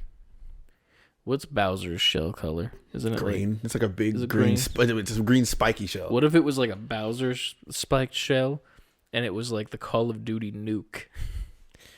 And it just fries everything. It fries everyone. Everyone loses their coins. They lose their, and it's just pretty much you're just back to basics. Lose all your items on the floor. It activates. Boom. Everyone's back on level playing field. That'd be a cool item too, or like one of the rolling things. Like instead of flipping and like the last place becomes first place, one where it's just like a line, and then it just drops everyone back in a straight line together, and you start the race again. So it restarts the race pretty much. But like it's still at the same part in the race. It restarts the race in the sense of like who's in first and shit. Oh, so but it's like, pretty much equalizes everyone, yeah, no matter like, where you are. No in matter the how far ahead you are, if that rolls as one of like the map modifiers, it's just like randomly like rolling, and it's like here comes the modifier. What's it gonna be? And it's just a straight line, and then everyone gets picked up by the guy with the fishing rod, put in a straight line, go.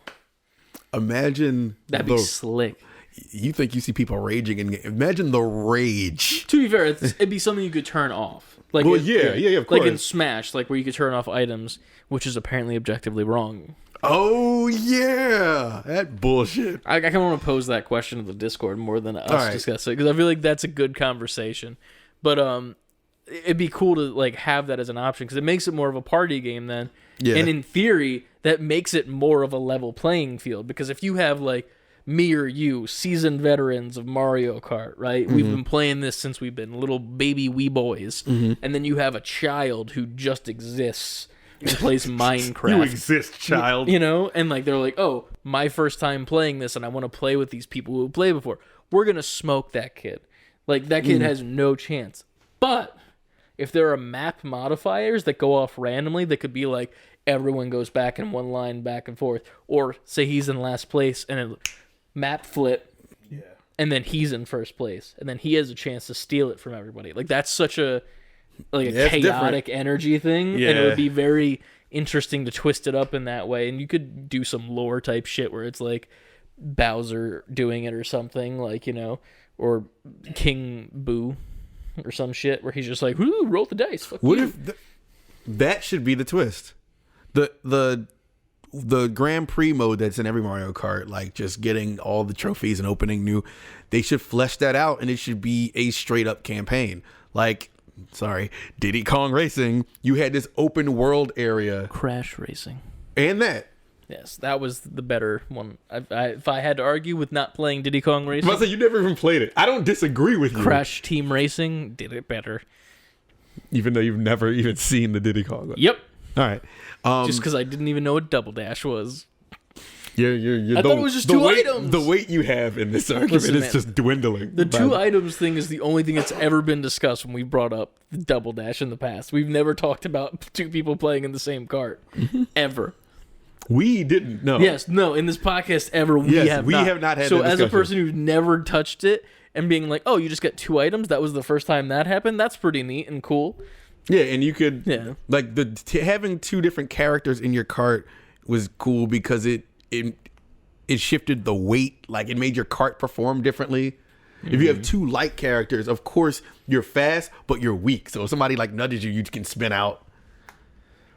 So why don't we just do that again? Why can't because the question, because quite frankly, said no double Frankie, dash. You're screwing us here. Heelys is the answer. Which was funny because as soon as he said that, I think CLD immediately just said, "I'd be happy just bringing back double dash. Just bring it back, remake it."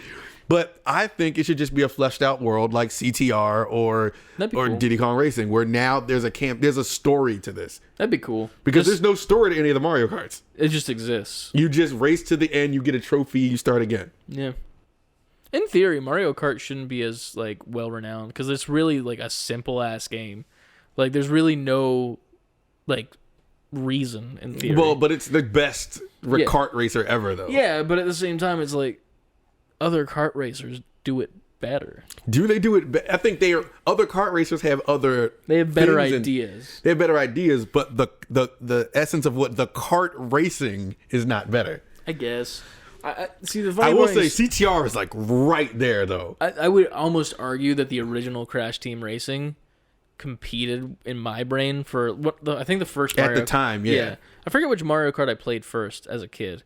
Well, CTR was out around 64, Mario Kart 64. I didn't play that one. I didn't own it. I think it was Game Boy, the first Mario Kart that I played.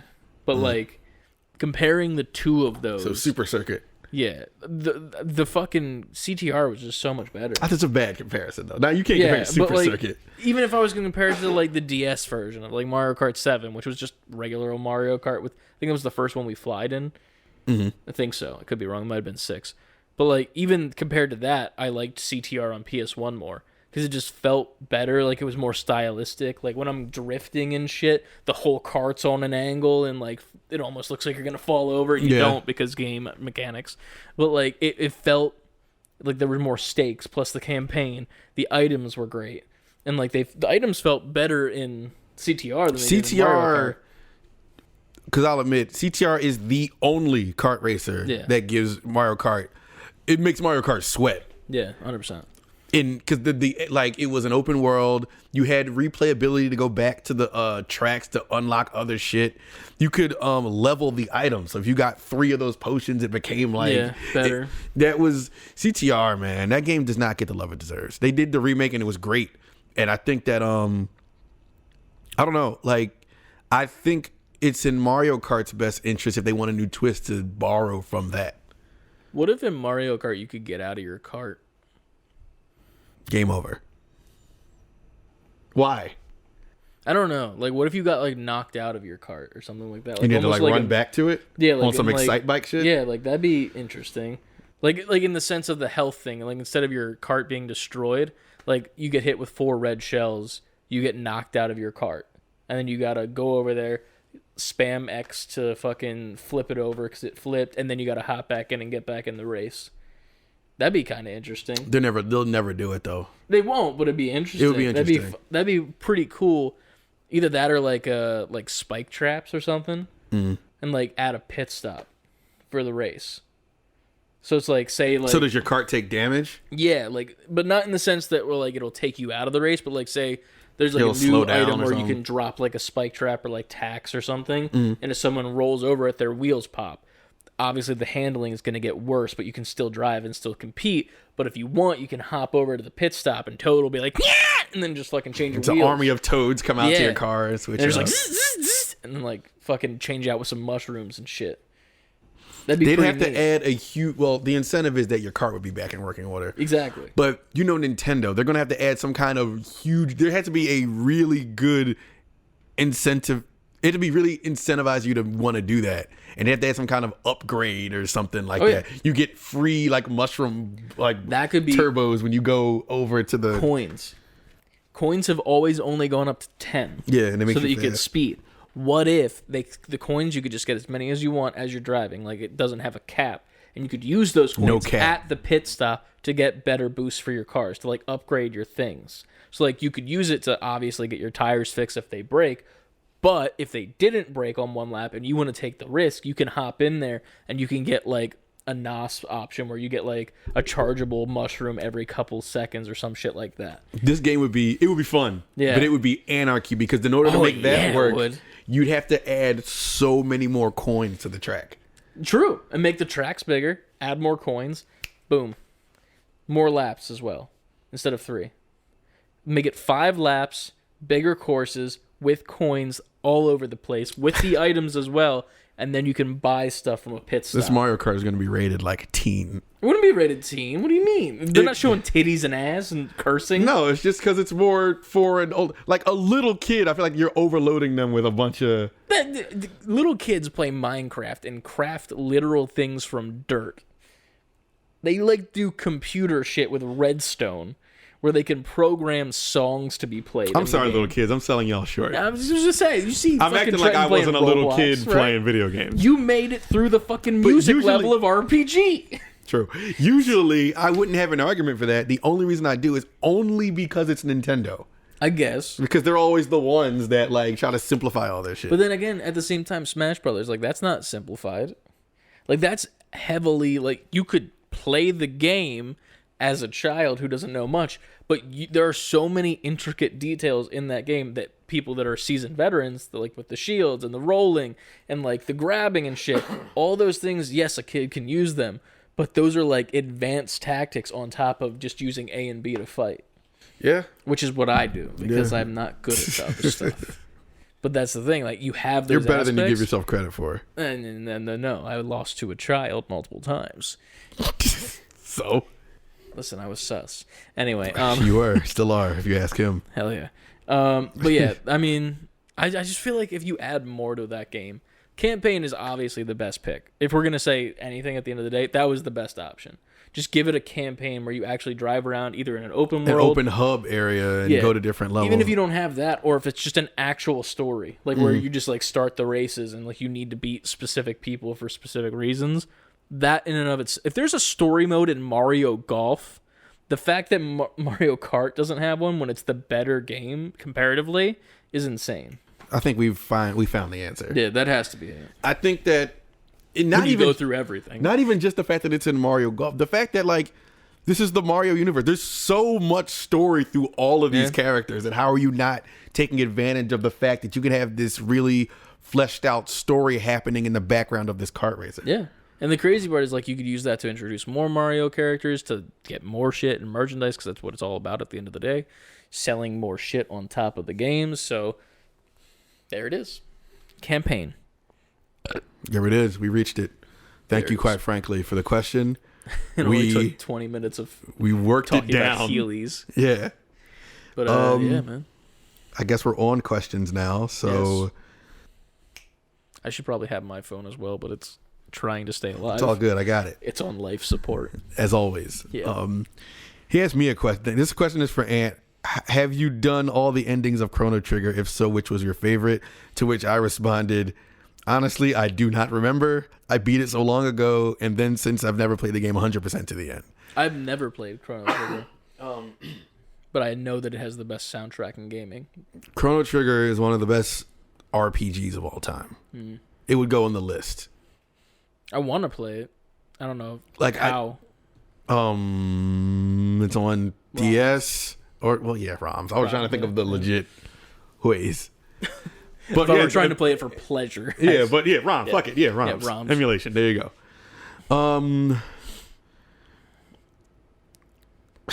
Do we ask the? No, yeah, we should to go off the last one. Quite frankly, also as he's killing us with the questions in a good way, a good killing it. Yeah, we're giving us content. Due to the nature of the snack content on the last episode, he asked, the year is 2003. You have $1. What do you buy from the bodega, Poppy store, wow, et cetera, et cetera, et cetera? 2003? I was too young to even be at a bodega with $1. Like, I was lucky if I had $1. Okay, well, when you could go to the youngest you possibly were with $1 in the convenience store.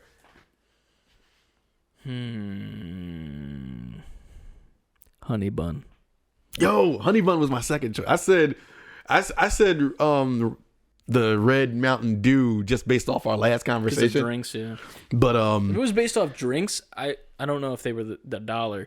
In Wawa back in the day, they used to have Wawa branded soda, where it was just flavors, and there was no. I feel like I remember this. Yeah, the blue raspberry soda. No, they don't. They got rid of it when I was in high school, and I was devastated because my high school mornings were literally pancake sizzly with the because I used to love it because you would eat it, and then your fingers would smell like syrup. The rest of the day, no matter how much you washed your hands, and I loved it because it was just, it smells like syrup. It's good. And I would get a blue raz soda. And that was my breakfast. Breakfast of champions. And I just went throughout the day with that, and it was the best shit. And then they got rid of it. And then they got rid of the pancake sizzly and brought the waffle one in. And then the waffle one sucked ass. And then they brought the pancake one back recently, and it sucks ass again. So I'm mad. Man, but I hate when they change the formula shit. Dude, it's such a joke. I'm like, how are you going to do this shit? Like, what's the... You know what I did like when they changed the formula? The thing at McDonald's with the syrup in the little bread. There's like little pockets of syrup. Yeah. What are they called? The sausage McGriddle, right? McGriddles. Yeah, because it has like the M stamp on it. Those, I actually enjoy that they changed it because it's good. It's still good. Like, it was good when I was a kid. Still good now, even though they changed it. Like, I can tell, and I like it still. But, like, I remember back in the day at McDonald's, my mom would always, for some reason, I don't know why she would do it. She would never get me the McGriddle. She would always get me the fucking pancake meal on, like, that plate with the fucking clear top. The hot cakes. It sucked, dude. It was the worst shit ever. I don't like pancakes. I think pancakes are shit. Excuse me? Waffles are far superior to pancakes. I'm not saying you're wrong about that part, but just blanket statement. I do bad? not. If I don't like pancakes objectively because of how much better waffles are. That's right. the thing. Like it's not So even a choice. if you took thing. waffles out, pancakes are still bad? Yes, because waffles exist. So just the fact of their mere existence makes pancakes because bad. That's the thing with me. It's like I know for a fact I'd have such a better meal if I had a waffle. Even though I don't have waffles presently, or even the availability to grab it from my freezer, I know for a fact that I would have a better time with a waffle than a pancake. Are they still okay? Yes, but they suck in comparison to a waffle. Man. You can't tell me that waffles aren't inherently better than pancakes. That crispiness with the softness on the inside, as opposed to just cake. I like waffles and pancakes. I think that certain places do each one of those things better. Like if I went to IHOP, I think their pancakes taste better than their waffles I taste. couldn't tell you the last time I went to IHOP. Me neither. Yeah. But I just remember I remember liking them. When in high school, I went to IHOP, and ironically, I got not pancakes. I got a cheesesteak from IHOP.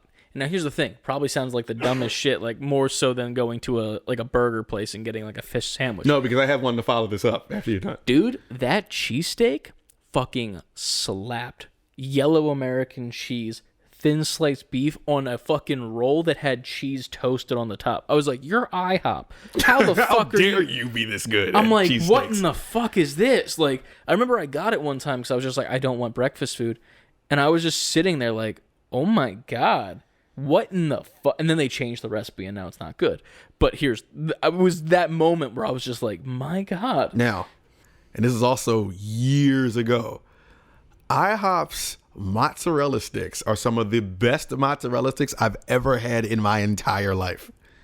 I went there one time and had them. I was just like, the fuck? You just get surprised by this shit They like that. distract you with the breakfast food, but their other food is all right. It's surprisingly good. Like, you're just like, I feel like it's the fact that it shouldn't be good. Yeah. Is what makes it better almost. Like, it's probably... This is not a pancake. It's probably just mid-tier food, but the fact that you're at IHOP, you're just like, this is great. No, I've never forgotten it. I was like, these are really good mozzarella sticks. I haven't had a good mozzarella stick What was in a the while. question? $1. Oh, yeah. Honey bun, baby. Yeah, honey bun. Or Wawa soda, Blue Raz specifically. I miss those sodas, man. Those were so good. They got rid of them. Fucking bitches. Code Red Mountain Dew or also Honey Bun. Honey Bun was always a go-to. Dude. Honey Bun. But, is that all we have for questions? Oh, we had, I think, quite frankly, also ask another question regarding the GS5 and when we're getting more content from that. Listen. You son of a bitch. We're not fucking, like, why? Why do you want that? To be fair, there is more content that we just didn't put out. We have played 3 to 4 of the games on that. There are 200 games on that thing. 200. Now here's the thing. We played Angry Birds, but we didn't play Angry Birds 2 or 3. We don't know if it's the same exact game's sequels. It's just gonna be fucking Zelda with a bird. But that's what I'm like. I really want that to be the case. Like, if it's like Angry Birds 1 is a rip of whatever game it was, whatever. I don't even know what game it was. Angry Birds 2. What if it's just Mario? But it's an Angry Bird. Like, could you imagine that? He threw his phone. That's how mad he was. I'm falling apart. Like, that's the thing. Like, we don't know. And then there's just like a lot of games that were like words that weren't actually words. Like, there's options here. We did a fast stream when we did it the first time. We'll have more GS5 content in the near future. Soon. Near future, we'll make it happen. It'll most likely be on a post podcast playing stream. Not today's, which today is 4 days ago for you. You missed it. But yeah. There's also stuff we gotta play. Yeah. We still have the PS1. We have the PS1. I bought the Mass Effect collection so we can finally start Mass Effect because we both never played it. That's true. That's single player, right? Though. Yeah. Okay. So we'd be going as far as I know. Yeah. I don't know. I know there's the one that came out, Andromeda, where you could just fuck everybody. I think you can fuck in the other ones too. I don't know. I'm pretty sure that's a thing in Mass Effect. I just remember when Andromeda came out, everyone was hyped before it came out, and then it came out, and everyone was like, all you can do is just fuck people. Like, what the fuck? And I was like, oh, okay.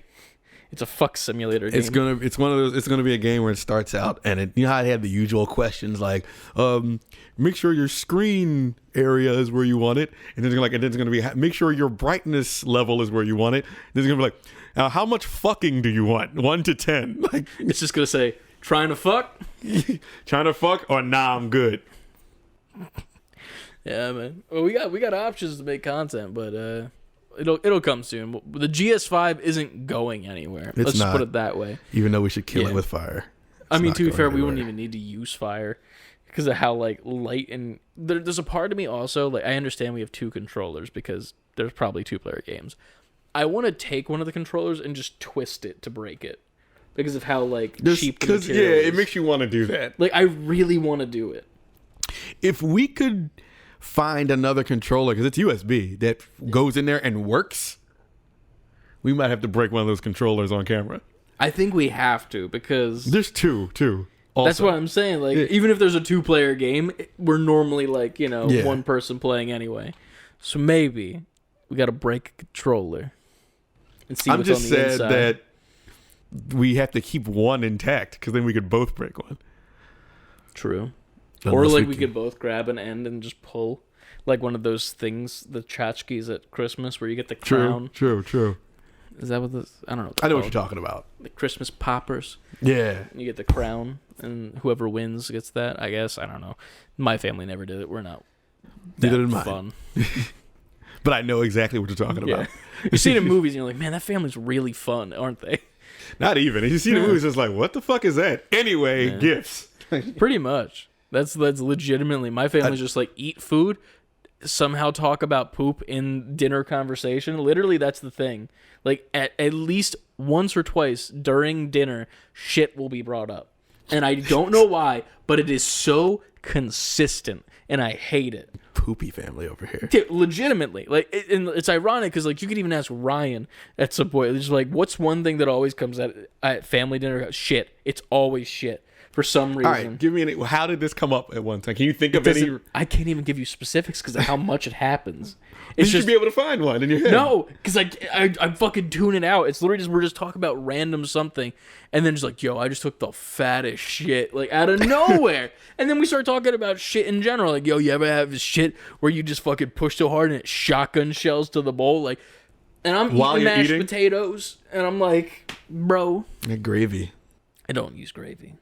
Brown gravy. We use turkey gravy. It's like no, that works. Like fine. That's fine. But it's like the yellowish color. Yeah, I know what you mean. Yeah, it's not. But brown gravy would be bad. In the context. Oh, gotcha. I see where you're going. Yeah, that's where I was like, well, no, it's not poopy color gravy. Listen, I'm gonna come eat with you and your family one day, and we're gonna sit down, and I'm sure your parents will be asking me just because I'm the guest. Be asking me like questions or whatever. My mom will just be bitching about her work day the whole time. And I'll be like, understand, go on, Miss Chris's mom. It's literally just going to be, these kids these days, they're all little shits. They're fucking little assholes. And that's where I'm going to be like, speaking of shit and assholes, I took a wild dump before coming here. And then she's going to be like, son! And I'm going to look right at you as I'm talking. Like, I took a crazy shit, right? And it was insane. I was eating my chocolate pudding. Like this for some reason. And I'm going like, it was that consistency. I don't know why I'm across from you. It was that consistency. What do you think about that, Chris? I'll just blow bubbles in it with like a straw. I don't know. That's where my mental state is at the moment. All right. Do we have any other questions? That was the questions. That was it. Okay. It was just the quite frankly hour. Yeah, but so to say the least, GS5 will make a return soon. Not this week. Maybe next week, depending on if we want to start something on the PS1. We still have that Micromaniacs game. I feel like we have to play that at some point. Like, we talked that up a while ago. So we got to play that. But at some point, we'll hop back in on that. Plus, we also have options where we could just we could play that for a minute and then just switch out real quick and then do it in the same stream. We have options. We have things that we can do. But In the meantime, until we're waiting for that, make sure you follow us everywhere at savebeforequitting over on Twitter, Instagram, TikTok, Twitch, and here on YouTube for the video version of the podcast every single week. Yeah. On Friday. The audio version on Thursday on SoundCloud, Apple Podcasts, Google Podcasts, and Spotify. Those 4, right? Is there more? That's the main ones. Sweet. Those are the ones. Leave a review. Google. Do that. Go on Spotify. Leave a review. I don't know how it works on Spotify. Can you do that on Spotify You can. now? I saw that there's a couple on our... Shit. You can I didn't know that. You can leave reviews on Spotify. Go do that. Go leave a review. Spotify, Apple, SoundCloud. Yes, on Apple. Make sure you review on Apple. You can do that every single week. Rate us, too, on Apple. Yeah. It helps us. If you rate us once, you can do it again and again and again. So keep doing it. Yes. Do it for every episode. If you are on Apple listening, just be like, hey, liked episode number this. Cool. It was this great conversation, but it's always 5 stars. And SoundCloud, Always. I think it's just hearts.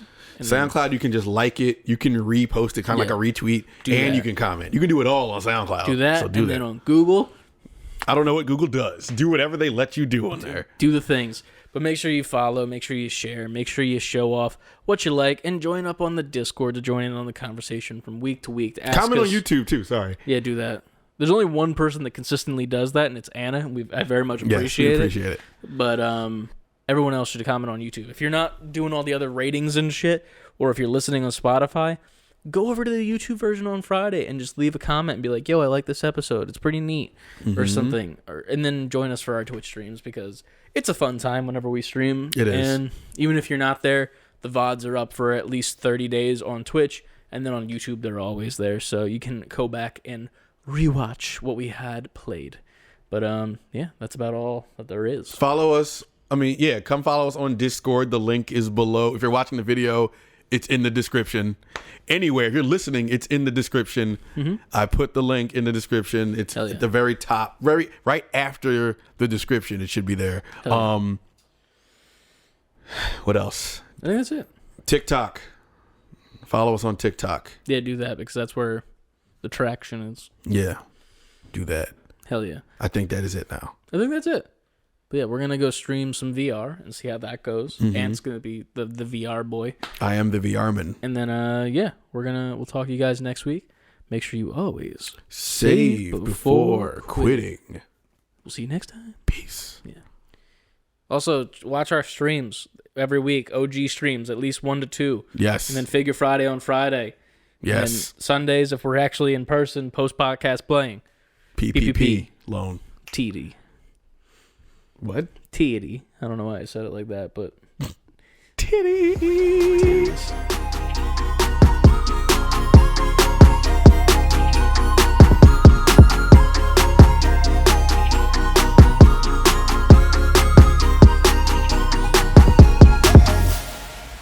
Love myself some titties. Gotta love that myself titty. that Twitter, Instagram, TikTok, Twitch, and YouTube. Yeah, boobs. Even though that's not the word.